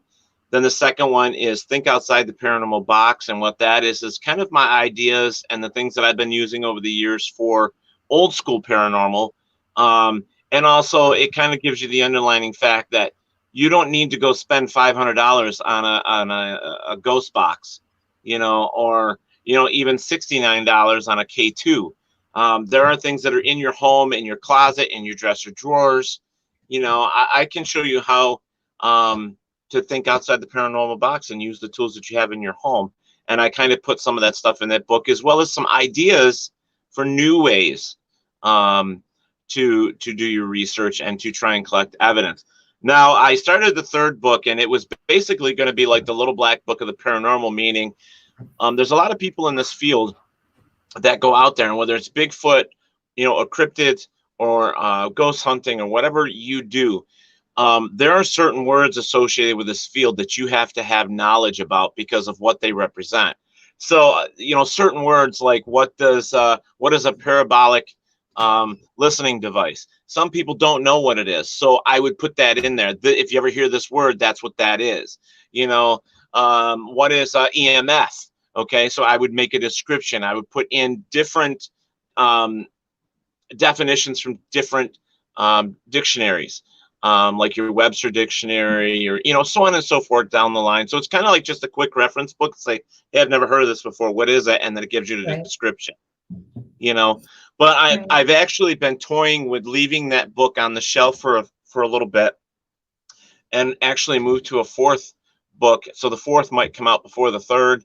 And it's actually taking a step back and looking at the way we investigate, and making sure that what we're doing is using the scientific method, of course, a little more than, because there's a lot of teams that don't use it at all. They're too quick to judge and say this is what it is, and they leave their scope very narrow the way they see things. They don't want to open their mind to other things, so that means they miss things.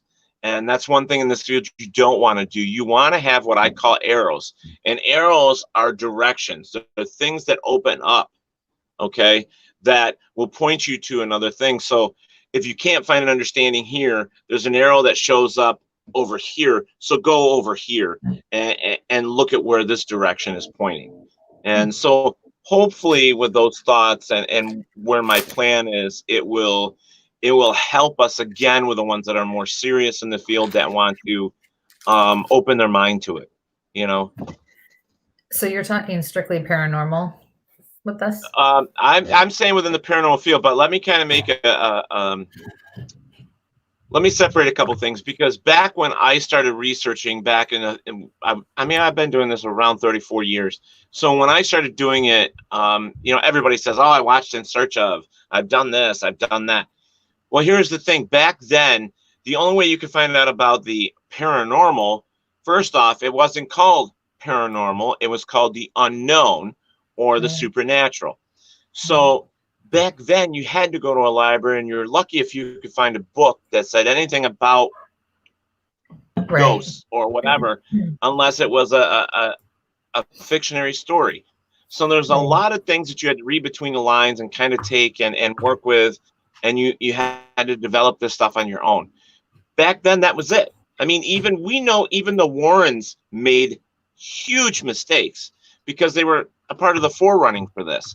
They helped lay the platform, the paved road for us, but they made mistakes. And that's a part of learning and progressing and getting further down the road. Is you make mistakes, you learn from them, you move on. And, it takes a lot to admit that, and I have made plenty of mistakes, and I try not to do them again. But sometimes that happens. Sometimes, I'm a bull in a china shop most times. I'm telling you, I hit things, I knock things over. That's from my mother my whole life. Yeah, I don't know how many times I ran into a waitress. In the middle of the night. I mean, I've walked into a door jam because I couldn't see, or I knocked something over. It's the same with me. It's the same with me out in the field when I'm doing Bigfoot research. Do you know how many times I've tripped over something because I can make this, I can do that, and on my face. It's just one of those things. But anyways, as I was saying, is that paranormal, cryptozoology, anything that you do in the supernatural, I'm hoping that the book will come across and just give people a different way to look at the way we do our research, because some of it we have to back up. We have to back up, and we have to go back to the basics or close to the basics and say, what did I forget? What did I miss? Why didn't I do this instead? Or what are the other options? I've made mistakes myself, and I go back and I'm like, how did I miss that? Why didn't I see that before? And it was because I was looking so freaking narrow that I didn't see the wide scope of it. Right. You know, whether it be a footprint or a piece of hair or in a video, something moved or a voice or, you know, whatever it may be. When you sit down and you have 10 cameras at 8 hours, that's 80 hours of footage that you have to watch. And believe it or not, some people go, Yeah, you know, and imagine. I do that too. It's unfortunately, you can relate to people that get into the paranormal, when they get into this field, they think it's all fun. They think it's all adrenaline. They think it's all this and they think it's all that. Yeah. But I'm going to tell you something, folks, if you're listening, doing this, you are going to probably 80%, 75 to 80% is going to be so boring. Washing clothes is going to be a lot more fun. That's not what I wanted to say. No, but I was I'm being nice. Mike over there. He's turning red. He is, because he got caught. He forgot to read his mic. I was thinking, you know, I just spent the 24-hour period there with Aaron Phillips from Naked and Afraid in the woods, and we got 6 hours of me snoring and something and I've had to listen to 6 hours of me, you know, while I drive around, because that's the only way I can keep awake listening to it. And just you hear something getting thrown at the campsite all night long and stuff. I'm like, boy, I really pissed whatever was in the woods out. You know, can't say what it was. You know, it could have been some hillbilly on a canoe somewhere, or it could have been, I don't know, a couple of squirrels throwing nuts. I don't know. Oh, we got crazy sound in the background again. Kristie, is that your fan again? No, I'm not on that machine. I'm on my regular computer. Oh, well, it came from your end, because as soon as you started talking, it disappeared again. I didn't talk. Damn it, Kristie. Yeah. Stop it. You know what? So spirits here going in. Listen, let me tell you something. I can't tell you how many times I've been on an investigation or doing a tour somewhere, like a public tour or whatever. And, you know, especially like at the Statler, they tried to have, you know, especially with the larger groups, you know, it's, you know, they try to have a medium with every group if they can for, you know, especially the bigger tours. And, you know, we get our K2s, even I have some equipment, recorder, K2, whatever. But for me, right. I'm a little bit into that, and that's good. But because I do what I do, I'm not as into it as others, because I bring one part to the table and then everyone else, you know, the investigators bring the other. I mean, I'm an investigator, but I don't do the tech stuff. So then we come together and we do what we can to figure it out together. But the thing is, there are plenty of times where I have to say to people, we could be in the meat locker, which is one of the most active, you know, areas of the whole Statler, and nothing. I love the meat locker. It's awesome. But there have been times where, you know, I was being a smart ass.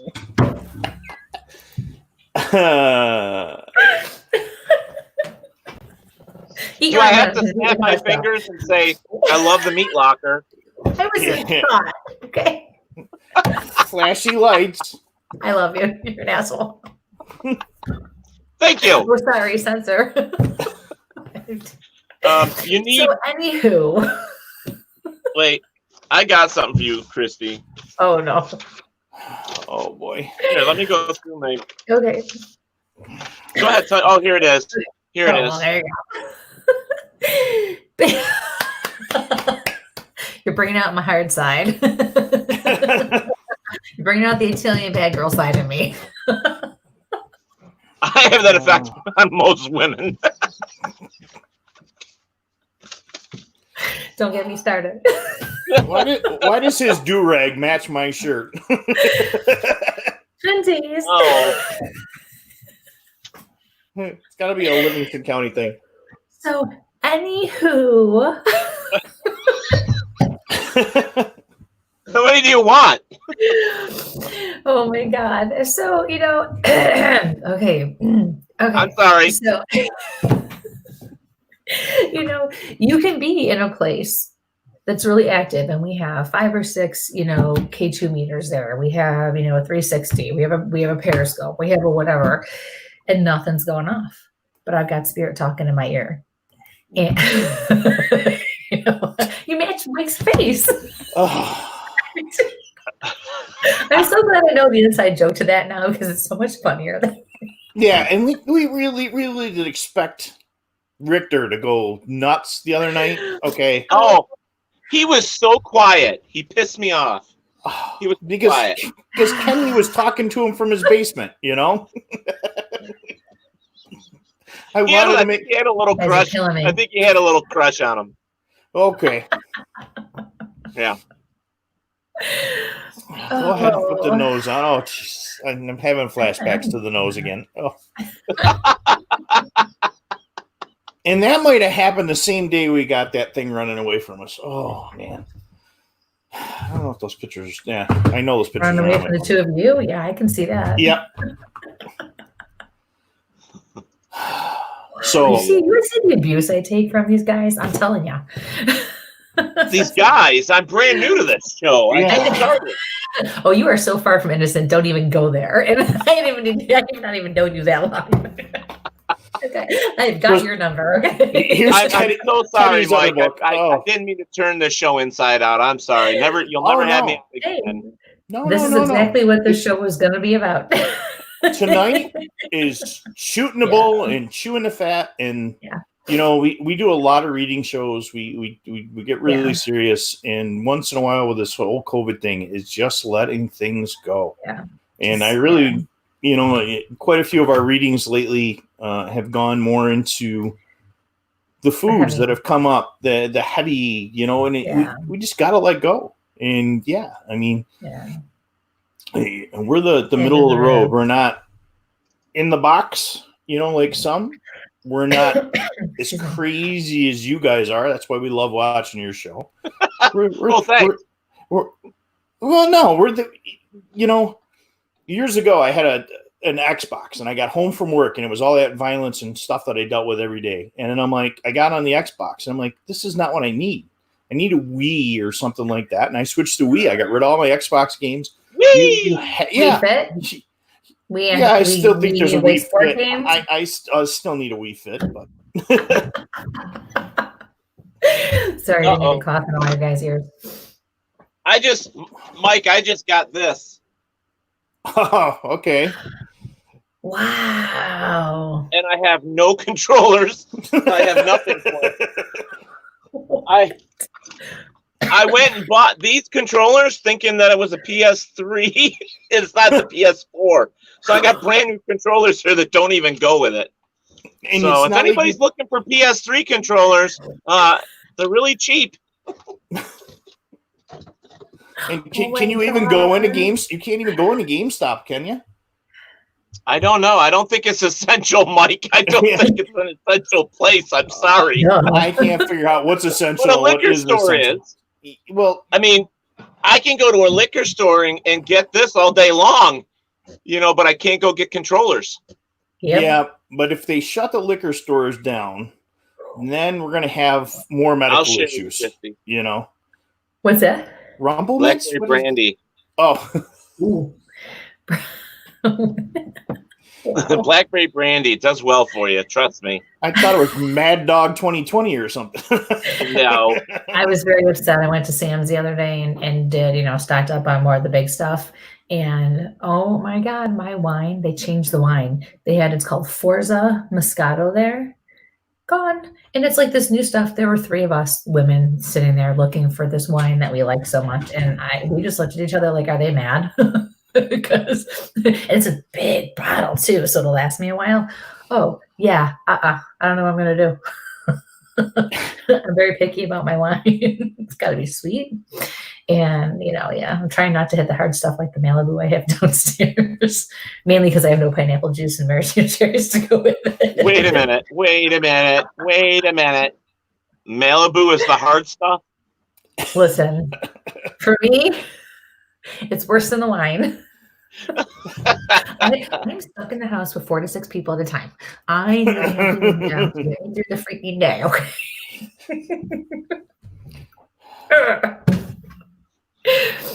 I don't think I've heard about Mike turning red right now because you look a little more red than Mike does. Yeah.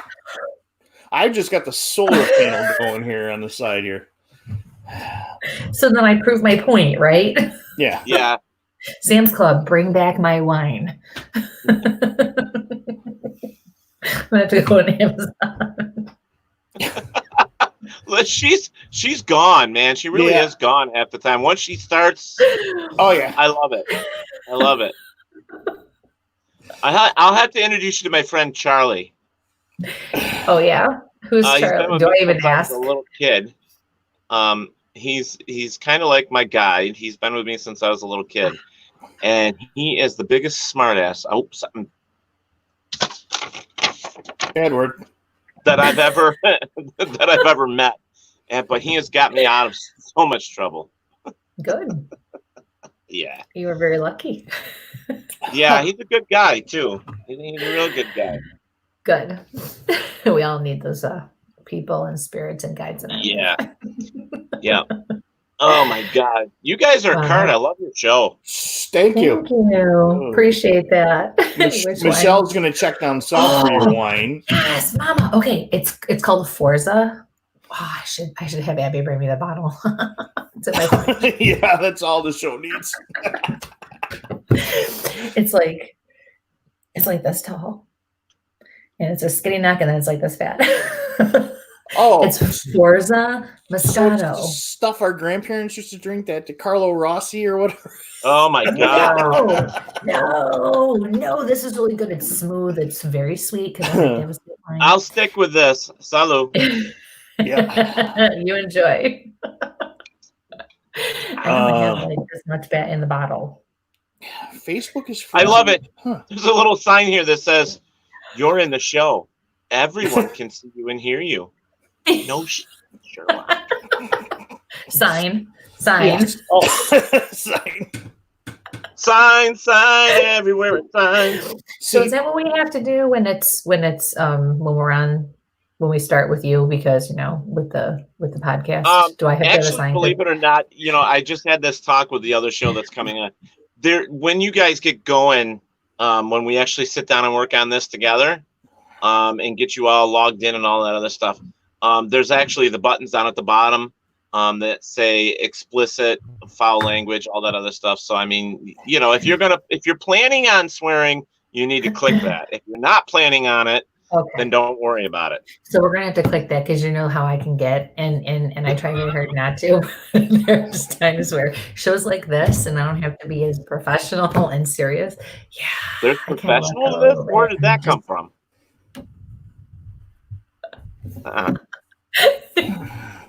No. I'm not. Yeah. Okay. Your grandpa made a strawberry wine. Get your sign ready, Mike. You're an ass. Sign, Ted. Sign. Okay, gonna get loud here. You can thank Kenny Biddle for this sign because he's the one that started it. He says the F word a lot. So on Talk with Teddy, I had to have this ready like every 3 minutes. I'm hopefully not going to get to that point. However, you never know how the day went. Grandpa, poor Mike, are we embarrassing you yet? Strawberry wine. Oh no, I that sounds delicious, Michelle. So for those that don't know, I was not really a paranormal guy. So like my first paranormal investigations actually were with Teddy and his team.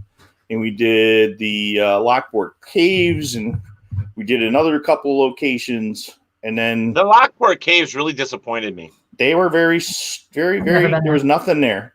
Great history, beautiful location, but there was nothing. And then Kristie got stuck with me. So I'm still trying to figure this whole thing out. Yeah. The hard stuff is not.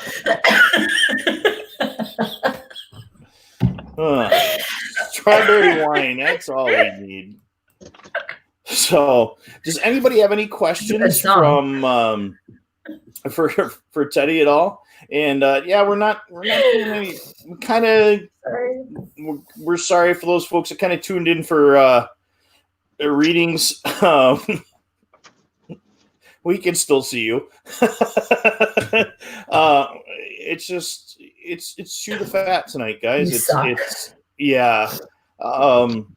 we will be doing some readings coming up soon. Well, my nose right on from now on. I'm sick of you people. Yeah. Life is. Listen, I can do the hard shots, but you're not going to want me to. We have a question from the audience. Teddy, how do we hear your radio show? Where do we usually with your ears. Yeah. Sorry, Pam. I love you. It depends on it really depends on which one they want to hear, you know. Well, explain the difference between the two of them. Paratalk Radio pretty much is everything paranormal, cryptid, horror, sci-fi, stuff like that. Talk with Teddy, like, just put in Paratalk Radio. I couldn't fit radio. My writing was too big. But you can put Talk with Teddy in there too on a search. And you can find me. I'm all over the place. I'm not hard to find. Basically, Talk with Teddy is everything. We just actually the theme is you pick the topic, I pick the guest. That's Talk with Teddy. So I will randomly get somebody to come on the show, and then a topic is picked by someone in the chat room, and then we discuss it. And usually what happens is we end up with like 4 or 5 topics, and we just kind of go through them. And it's only supposed to be an hour show, but since I'm part owner of the network, I could go as long as I want. So, it usually ends up 2 hours. But you can look for Talk with Teddy. Put that in your Facebook search. You'll find it. It's also on WLFE-DB.com. Same with Where's My Sage? It is now on WLFE-DB.com. So it's Paratalk Radio, Step into the Paranormal, and blah, blah, blah, blah, blah, blah, blah. All these shows are very unique. We consider ourselves a family, not really a radio network per se, like all these other places.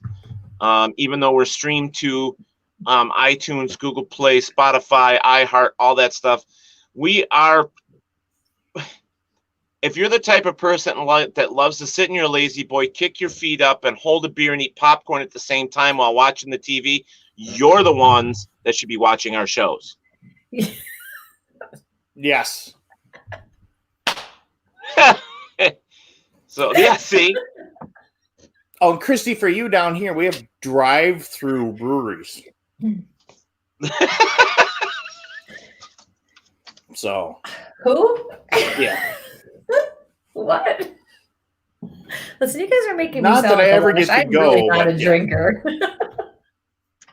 No. Listen, even when I had the opportunity and I was away for the weekend at Parafest, I still had a couple, but that's like my limit. Yeah. Shut up. All right, PM found us. Or found Teddy. You're awesome, Teddy. Thank you. Thank you. So, yes, Teddy, yes. Where's your spot that you really want to go to investigate? Where's like the that what am I looking for? Do you want to separate that into like Bigfoot and crypto, or do you want to separate it but paranormal? Yeah. What am I looking for? The checklist. Well, I'll be honest with you. I want to go probably to one of the most haunted locations in the world that you're not allowed to be on. It's an island, and it's called Hart Island. You're not allowed to be there, and it is the largest island. It has well over 1 million bodies that were stacked on top of each other in the ground. They are now falling out into the bay. You drive up near it by a boat, you will see the skeletons falling out on the side of the land. That's where millions of people were buried that didn't have somebody to claim their bodies. That's where all your AIDS victims from New York City were buried. That's where people that just had different diseases. It's a very emotional. I can't get more than probably 3 or 4 miles to it, and I will go nuts. But I want to actually investigate that place. On the paranormal side is the ghost side. As in Bigfoot, I would have to say, or cryptids, I would have to say probably the state of Washington. Okay. Washington's cool. I'd like to do that one. Yeah. Where is this Hart Island? New York City. Look up New York City. I've heard of Hart Island, but I didn't know much about it when you said Hart Island. In your Google, and you'll find it. And the stories will break your heart. They will break your heart. So, as an empath, that's clearly if you can't get very close to it, that's going to be. That's my problem. It makes me want to cry. I know that's my problem. Now you know. I get yelled at all the time by people on the internet. You're too emotional. You're too this. You're too that. So you don't know me. That you don't understand what I go through. That's why I can sympathize with you. Only an empath can understand an empath. I mean, because we go through the same things. Absolutely. And I can be brought to tears in the drop of a dime. It doesn't matter. I mean, anger, joy, craziness. I mean, honestly, this electricity sometimes of insanity. Like if I go to a sanitarium or a penitentiary where there was people that had lost it, had no sense of humanity, it hits me like somebody stood behind me with a brick and hit me in the head. It's like if I don't control it, I will actually engulf their feeling. And it's insanity. It's complete insanity. It is. So it is. Someday, Kristie, you and I will have to talk about being an empath together. We'll have to do a special show. Absolutely. Let's do it. Okay, this place is just there's something wrong with what? Oh, did you look it up? You gotta preface that with I looked it up or I Googled it. Yeah, I Googled it, but it's we're working on the whole communication thing. Prisoners to bury the bodies, and there's just no. Nope.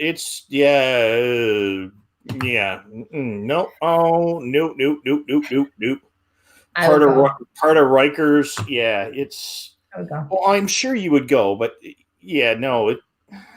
It's like, of course you go. You want to go everywhere where I tell you shouldn't go. It's a place that just needs to be blessed, and it really looks like it needs more respect than what's going on there.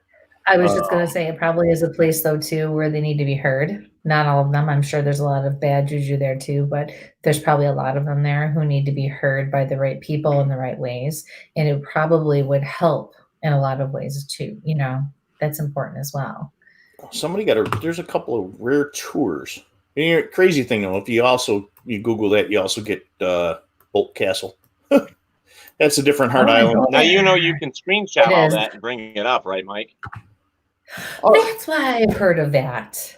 Yeah, I mean, because Bolt Castle's on Hart Island over in the Finger Lakes. Okay, never mind. No, Bolt Castle's in the Thousand Islands. Hang on one second. Thousand Islands. I mean, sorry, on the way to Watertown. That's how. Yeah. Yeah, hang on.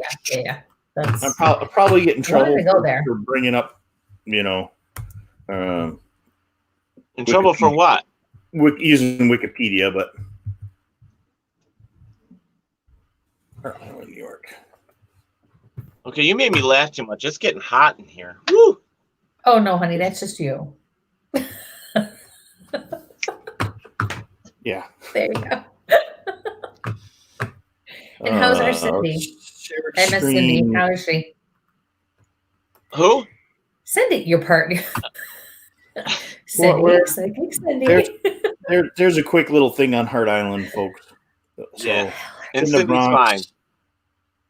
It's you can look it up, but there's some major history going on here through World War II. I mean, again, it's Wikipedia, so you take where you take, but Hart Island is definitely not. There are places on that island where, if you happen to be a relative, you're able to go over, and they have an area where they have hearts. There's stones, and you could write, the person's name on the stone, and there's a cross on the island, and you could actually put these hearts, and there's thousands of them for just people that, especially from the AIDS victims, that nobody came to claim. People just took over these rocks and put them there with their names, and or said love on them and stuff like that. I mean, it's a scary place to think that that's where you're going to end up. you know, if you don't have family or you know, anything like that. Right. So I unfortunately have spent some time in some cemeteries that just you know, just a gravestone with just a number, and there's it's those are rough, creepy places. And then I've been to some cemeteries with what I do that gravestones are from the 1700s and somebody's still putting fresh flowers on them, and kind of go, why is that like that? But you know, but those ones with just the numbers or just the letter, it's kind of crazy, you know. Yeah. Right. Yeah. You know, we were just that one that was really crazy, you know. I mean, I love, don't get me wrong, I love cemeteries, I love places like that, but if like you asked me a serious question, and that's one place that I really want to go to, I don't know if I would be able to handle it. Right. But I know I want to go, you know, so yeah. You learn. Cool. And why Washington, not California, Oregon, or DePaul? Bucket list. That's what I was trying to come up with. I knew it would come to me eventually. I'm a little slow. I wasn't going to say anything. Yeah, I know.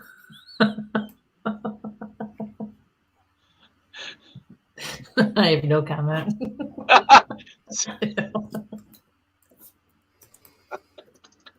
Okay, so why Washington? He's like, I love her. I just absolutely love her. Oh yeah. And not in that way, honey. Oh, that's your loss. So whatever. Not really, but. Oh, now who's right? You kidding me? My husband would be like, "Yeah, you can have her. Here we go." Yeah, her. You're killing me, Smalls. You're killing me. But yeah, you can have him. There you go. He's all yours. Ooh, I just scared myself. Moving on. Actually, my show starts in less than an hour, so I'm starting to work on my stuff. Talk to Teddy. Yes. How rude. Who's tonight? Tonight, believe it or not, we are going horror. We are going to be speaking with Scary Sherry from Demon Productions and Trauma. We're going to be talking with her. Sherry. Yeah, we're going to. Me too. So we're gonna be talking with her tonight. That's the plan. What's the topic? Awesome. We don't know until we get there. They have to. It's up to the listeners. They have to tell us the topic. Okay. That's how that works, there, Mike. Very cool. Whoever gets there first, huh? Tell Sherry I said hello. Behave yourself. Sherry and I bet you never got to share a room with Sherry. She's gonna be like, "What the hell, Kristie?" Well, you know, I call Sherry Scary Sherry, and I call her husband Frank, Grateful Frank. When we first met, I brought them to the very first Parafest, and we rented a limousine, and we went around the area, and we're like, "Oh, we'll have a couple drinks." Well, I did not realize that Frank brought a bottle of schnapps, a bottle of this, a bottle of that, and I had my own bottle. So let's just say we were lucky that we had a driver, because by the time we were done stopping in places, saying hi, drinking, eating, oh yeah. I remember Frank going up to his room in the Avon Inn and Sherry laughing so hard. And we couldn't get back. She couldn't get back in the room, so I was with her, and I was trying to open. Frank was laid out in front of the door, sprawled out, drunk, sleeping, and she couldn't get in the doorway. It was hilarious. I'm such a better roommate than her husband is. But I love those two with all my heart. They are amazing. So funny. People. So funny. We ended up sharing. Well, then I guess you've got to pop in and say hi, aren't you? I'm definitely gonna try. Absolutely. Her son James and my daughter Abby went to high school together in the same class. And so when they were juniors, the chorus went on a field trip to Boston to compete. And so it was a week-long trip or whatever, however many days. And so Sherry and I actually were chaperones and then shared a room. So it was pretty cool because she's very laid back and easygoing. You know how it gets when you don't know, you have to share a room with someone you don't know. It's just weird, but it was so cool. We had to go like, because I had never done it before and I was a good kid in high school. So, here, this other mom comes up and she's like, here you go. And this other dad's like, yeah, here. And they hand us a roll of masking tape. I'm like, what am I supposed to do with this? And the dad was like, well, because it's curfew at 11 o'clock once the kids are all in. Now, mind you, they're scattered throughout this entire hotel, right? 2 floors or whatever it is, 3 floors. I was like, are you kidding me? And we all had our assigned group of kids. You had to go and tape across the door so that the kids couldn't get out, and so they didn't break the tape, because we would then go periodically check. I was like, oh my God. And of course I had like 2 troublemakers, and Abby the whole time was like, oh my God, my mom's gonna kill them. They're gonna try to sneak out, my mom's gonna kill them. Oh yeah, it was great. It was great. We had a good time. It was a fun trip. It was a very fun trip. Yeah, so yeah, Sherry's a lot of fun. I love Sherry. She comes all the time to the Parafest. She out of her own pocket. They do all this makeup and stuff on the kids and the people that want to be zombies. They donate all that themselves to sell 1 or 2 of their films, or whatever. So I mean, it's they're just great people. You'll never. I mean. Yeah. You have those friends that are over here that are kind of special, and they have like your other normal friends over here, and we have lots of. They're my normal friends. Yeah. I was waiting for that. Well, I am kind of comfortable, maybe just to live. Oh my gosh. Oh wow, it's after 10 already. Yeah. I think unfortunately we're gonna need to wrap this up here. Oh my gosh. You guys have been awesome. Teddy, thank you so much for coming on with us. This was great. I'm so glad you're able to pop on and spend time with us tonight. Oh, you're welcome. And Talk with Teddy starts at 11 o'clock on Facebook, correct? Yep, it's going to be on WLFE. It's going to be on the Talk with Teddy page. It's also going to be on YouTube if I can get that set up before we start at 11. So all you got to do is put Talk with Teddy in the top of your Facebook search, and it should come up. Okay. Hopefully it'll work tonight. Last week when I tried, it was locking up all over the place. I don't know why. Yeah. I actually had to listen to the show through Kristie's computer. Like literally. You have a shit computer, Mike? No, I have 2 good computers. Did you say beautiful? Beautiful? What do you dress them up? What? Yeah, it's an antique. He puts makeup on them, and brushes their hair. And does their nails. Rochester stays in Rochester. It's an Avon thing for him. I'm in a whole different world over here. What do you I say? do like in your background. Oh my God. South of 28. I'm north of 28. You're south of 28. I know. I'm getting beat on. Oh yeah. Yeah, it's just. Well, I hope I was an okay guest for you guys. You were an awesome guest, and we appreciate you were awesome. Thank you. So I just wanted to make it interesting, and I'm not normally that interesting. I'm glad I was able to help. I pulled it out of my butt, and I was going to say something else. Let me find my bad words. Don't let it go in your head. We're just being nice. No.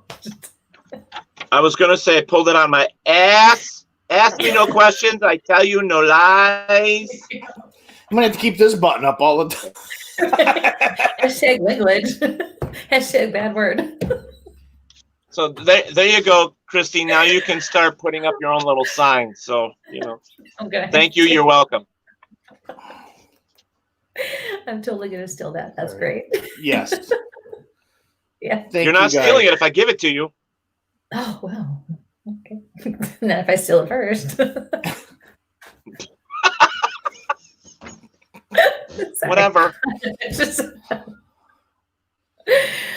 All right. Thank you guys for having me. Thank you so much. I appreciate it. Let's get together. Let's get you guys rolling on WLFE. For sure. ASAP. Yeah, we can't wait.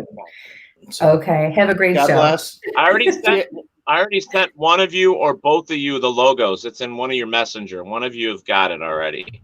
I sent you the logos for WLFE. Oh, hey. Oh, no, that's not from you. Oh, hey, it's not from you. Who did you Damn send it. to you? Not from you. I had messages, not from you. So you didn't send it to me. Didn't send it to me either. Whatever. I did too. No, you didn't. Wait, unless we already opened it. Nope. Wendy, Nope. I would say the second show, probably not a good one for Audrey at her age. And we will be on Alexa. She's a young teenager, brother. Yeah, Bad words. Bad Lots words. of these. Lots of these. Lots of bad words. Lots of bad words. But awesome. Great for you to listen to, Yes. Jean. Yes. Yeah. You will laugh. You will be happy. And the same with Paratalk with Teddy and Psychic Cindy on Monday. And Wendy, Psychic Cindy happens to be a classmate of yours, so it would be a good Don't fit. Yeah.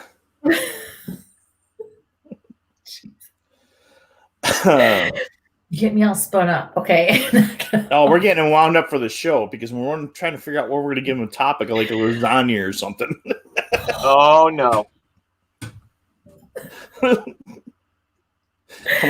Wow. Oh. I should have never said a damn thing. I mean, a thing. A thing. Oh, it's always. Yeah. You know what? We got to get Ryan reading. Guys are done.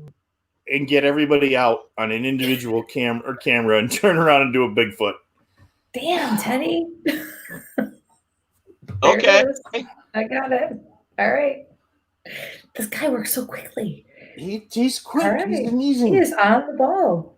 All right. Oh. Okay. Oh, it went to you, not to me. I see how this works. I tried. Shit, I can't say that. That would sound bad. I was gonna say I tried doing you, but your name that didn't work either. I tried sending it to you, Mike. Yes. But your messenger for me did not come up. I don't know if it's underneath Mike as in no E or Michael or what. So I don't know what your messenger is. MIK. Why can't you just be like everybody else and stupid? Why do you have to be so? Here, wait, I got your back, normal. Mike, I got your back. Ted, we're all in a group message together. So like, we've been chatting in it. Oh, you know what? We are. Yeah, we are. Good night, folks. Enjoy the rest of the night. Apparently, I will go back to this mode where I belong. Yes. It's a couple of styrofoam peanuts and yeah, guys, read Ted's book. Did you say penis? I mean, yes. PEANUTS. We're definitely nuts. Oh, that's an understatement. You guys, thank you so much again. I got to get out of here and go to work. Yeah, so, all right, thank you so much for having me on, guys. You guys are a trip. Love you. We'll see you on WLFE soon. All right. See you, brother. Thanks, Bye. Bye. Hit the leave button, right? Yeah. Oh. Wow. So, folks, like we said, tonight was going to be a little different. For those that kind of tuned in for the readings, we didn't get there. Sorry. Yeah, a couple of We're not always going to do them. Struck me, but sometimes it's the way it is too. You just kind of pick up on something, and if something comes to you or to me, But and again, this kind of started with still sending me stuff, but it's just to me. I know. I'm gonna leave that comment to myself. He likes me better than you. Yeah, I just. I'm just saying. Yeah. So next week it's gonna be an interesting show. We are gonna meet with. You want to let everybody know now? Yes, of course. We are gonna actually be taking a virtual tour of Greystone Manor out by me in Gasport, New York. Heather Madison, Bob Madison. Some people may know her as Heather Reese. Another psychic medium, Reiki. She is amazing. They bought this house and redid it, revamped it. It is just gorgeous. She is in the process of working on all the paperwork to get the paperwork for it to make it a historical site. I was just talking with her yesterday. It's amazing. And there's so much history. And they have just done, it's like a Victorian dollhouse. It's beautiful, absolutely beautiful. And we were scheduled to go and do an investigation there live with her. And unfortunately, we will not be able to do that. She has since also turned it into a bed and breakfast that is at the current time not operating. So she is willing to do a virtual tour with us and give us the history of all the different rooms and tell us the stories and the experiences. And guys, you never know, though. Tune in, because sometimes you catch things on video and with cameras more so than you're going to see with your naked eye. So this could actually be a very active night. Right. And she's written books. Heather's just a good person. She and I are friends, and I met her doing some of the fairs years back now already. I can't believe it. And it's just, Rob's a great guy, and just they've done so much work on this. And she also has a group, and it's called Elemental Paranormal. So I had the opportunity a couple of years ago to go on an investigation with them as well. A really great group of people. It's going to be really cool. And there's just so much to talk about with her. Just all the different, she makes her own jewelry. She makes a lot of different things. She does, like I said, the Reiki and the readings, and but the house is just, she does beautiful. A lot of herbal stuff too. When I actually met her through Teddy, and she had a nice little display set up at Teddy's store and stuff. But the whole plan was for us to go there, and with wonderful COVID, we had to change up on that. So eventually we will get there. We will definitely get there in person, but just not right now. We didn't want to cancel it, though. We have options, so we're gonna utilize those options. So those live investigations that you'll catch us on right now are probably going to be more towards the cryptid, the tactical Bigfoot stuff. I got in there today for a little bit, got out in the woods, and look for those. I'll probably be doing those for my page and push them over to Where's My Sages, either the group page or probably the group page more than we will anything else, because those are my little investigations. But it's a way that we can get out and enjoy nature, and really that's where we're going to be. We can't really be confined in, so unfortunately we'll get there. There's a few places we'll get there, but like you said, we've now that we have what we have working in our favor, though, is the nice weather, right? This could have been a lot worse, and weather-wise, cold would have helped to kill whatever the heck this is going around, but at least this is nice weather. We have options to be outside and to do things. So don't worry, we will get creative. We will. We've been talking. There's some things in the works. Just to get out, even to do a show, whether it's a reading show somewhere outside, whether to take you guys on a hike with us, something. Okay, so we definitely will keep you, engaged, and it'll help us get out a little bit too, and to stay active and busy with all of this. Keep your eye open next week. Yeah, for sure. And share this. You're not going to want to miss this. Look it up. Greystone Manor. Yeah. It is just in Gasport, New York. Beautiful. The history is just ridiculous in this house. And Heather's just done so much work to it. Heather and Bob has just been amazing.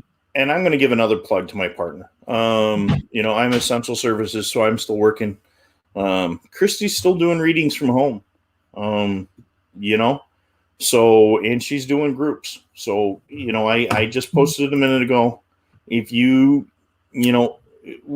do some readings here.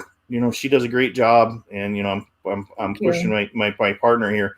But sometimes some of this stuff is going to be private. Some of the messages we saw in there tonight, those are private messages. And not that we try to get away. It's just tonight's a fun and happy tonight. Not that messages from beyond are not fun and happy, but sometimes it's not what we want to hear with everything going on. Right. Why I look all lopsided with this computer tonight. Can't move. I love these trees. That is a good background. I do like that background. Yeah. And I love this location, folks. I got to do some Bigfoot down there and the alligators and the snakes and everything within 2 foot of you. That's all from a kayak. That's one of my personal pictures. Snakes? No, thank you. I'm good. that's not stock. Take your time, enjoy. When you're at the box stores, picking up your groceries, picking up your toilet paper, thank those people working. Don't give them a hard time. The doctors, the nurses, your garbage man, the post office guy. Yeah. Thank them. Thank that young kid still working at the gas station, making sure we can get gas. Thank people right now. Thank the firemen. Please thank the cops. Kindness, compassion. Yeah. Thank your neighbors. Wave at your neighbors. Don't smile at them crazy. They think you're stalking them, but No, I agree. Because you know what? I mean, I've noticed this a little bit myself when I've gone out, but I am seeing more and more people, especially in this last week, post on Facebook that when they've been going out to the stores, it's almost like you're around aliens. Nobody is making eye contact anymore, especially with the masks on. It's like everybody keeps their head down, their hands to themselves, and they're just in and out, and there's no interaction at all. Guys, look into someone's eyes. You can see their soul. You can still see someone smile even with the mask on. And we all need that interaction. I think we forget how powerful a smile is and can be. And right now in this world that we live in where we can't have any contact with many people at all, and it's really not even smart, if we have those of us like myself and Mike in the house where they still have to go to work or they have to go out or, you shouldn't be probably hugging all the time and doing those things. You still have to be mindful of what you're doing. And so, it's important to remember that looking into someone's eyes and, just acknowledging their presence can actually go a long way, so just because we can't interact or, be more personable right now doesn't mean we can't still show kindness and love in different ways, Yeah. So I agree with you. Yeah, for sure. It's bothered me lately seeing that a lot. And there's quite a few great energy healers in our area, including the two of us. That can help you remotely, give you some positive energy, positive thinkings, just be positive, get outside, ground yourself. There's some great videos out there about getting out, it's getting a little warmer, put your feet in the grass, make some contact with the earth again and ground yourself. Get out, do some fishing, just don't stand next to your neighbor completely, or if you're like, my we can all get back out. Poke a stick in it. and Lori's so right. The stores are kind of quiet and creepy, and people just kind of don't be miserable, smile and be happy. Get in and get out. Don't touch everything. Grab what you need to grab. But we can get through this, and we will get through this. I'll try to find some locations on my days off where I can get out, and if you can't get out, enjoy some of the scenery I can find. Today I'm going to try to post some of the video, just some of the waterfalls that I found, just some little babbling brooks. That's what we need. We just need to positive. I agree. And watching the news is great, but don't turn it on 24/7. Find something funny. Go find Harry and the Hendersons. Go find some, something fun. Some of the Disney movies or something. But watching, I'm a 24/7 news kind of person, but it'll get to you after a while. Like I said, find the fun games, find the fun Wii games, find the fun PS2 game, PS4, Xbox, or whatever. Don't find all the violent stuff. Those old games. Minecraft, like my house, Minecraft all the time. And find one of the old Pac-Mans or something like that. Yeah. Something to do. And you know what? Yeah. If you've got a suggestion for a show for us too, guys, put it out there. Check us out on Stitcher, on iTunes. We're going to be there. So you'll be able to listen to us in the car and do the podcasts. And look forward to my little cooking section coming soon. Oop, did I sneak that in there? So he's bound and determined to make this thing work. So keep your eyes peeled. I'm going to do a little very interesting family recipes. So if you got a cool family recipe, however, I might steal that cheesecake recipe. That sounded kind of cool. It all sounded kind of cool. Yeah. So I pulled out. You know what needs to sound kind of cool? Jogging. Yeah. Jogging needs to start sounding cool. I need to find some sort of balance here. I'm just going to move the show to the exercise bike, which is really yeah. I might have to go buy a treadmill and stick it in my office. So what do you think, partner? Think about time to wrap it up. Yeah. We've kept everybody up late. It's been 2.5 hours. Can't believe it. And again, like you said, folks, that you guys tuned in, we for the readings. Sorry we didn't go that way tonight. If you really need a reading and you're looking for a good in-depth thing, reach out to Kristie personally through her page. We're here. We can definitely schedule something. We can do it face to face, video or phone calls. Hey, absolutely. You have lots of options. You're gonna try doing a Zoom thing. That sounds kind of cool. Yeah. I can do parties. I can do lots on video. Oh yes. You get together. It's fun. I can help Kristie set up a private Facebook group like we already have, and you guys can do a show that way. Do a reading group that way. So God bless. Yeah. We've done these before. So let's do it. Call me.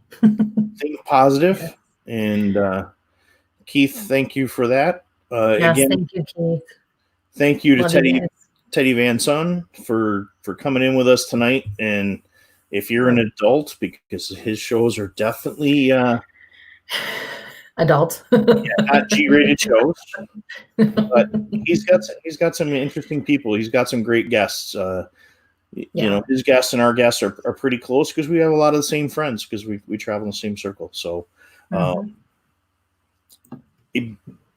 I've met a lot of our guests through these events. Absolutely. So, we have some pretty cool people coming up here. So it'll be interesting. Chris DeCesare and again next week with Greystone, and we've got some other great guests coming up. So we do. We have Buffalo and Niagara Paranormal coming on. Yep. In a few weeks. They're at Hinsdale tonight on Facebook. So they started at 10:00. Oopsies. On Paranormal Warehouse. So I know. Sorry guys, it went a little longer, but we're not on PW tonight, so we're not hurting them. But for sure. So go check them out. A couple of good shows going on tonight, right now. So you need to go check this out. Okay. And to those in the knife community, God bless as well that aren't joining it. We're not going to be going to Blade this year. So all right. So and on that note, let me go over to our little thingy here and all right, you guys. We love you all. Thank you. We couldn't do this without you. We appreciate and are grateful for every single one of you. So in the meantime, until the next show, stay healthy, stay safe, stay blessed, and sample on. Good night.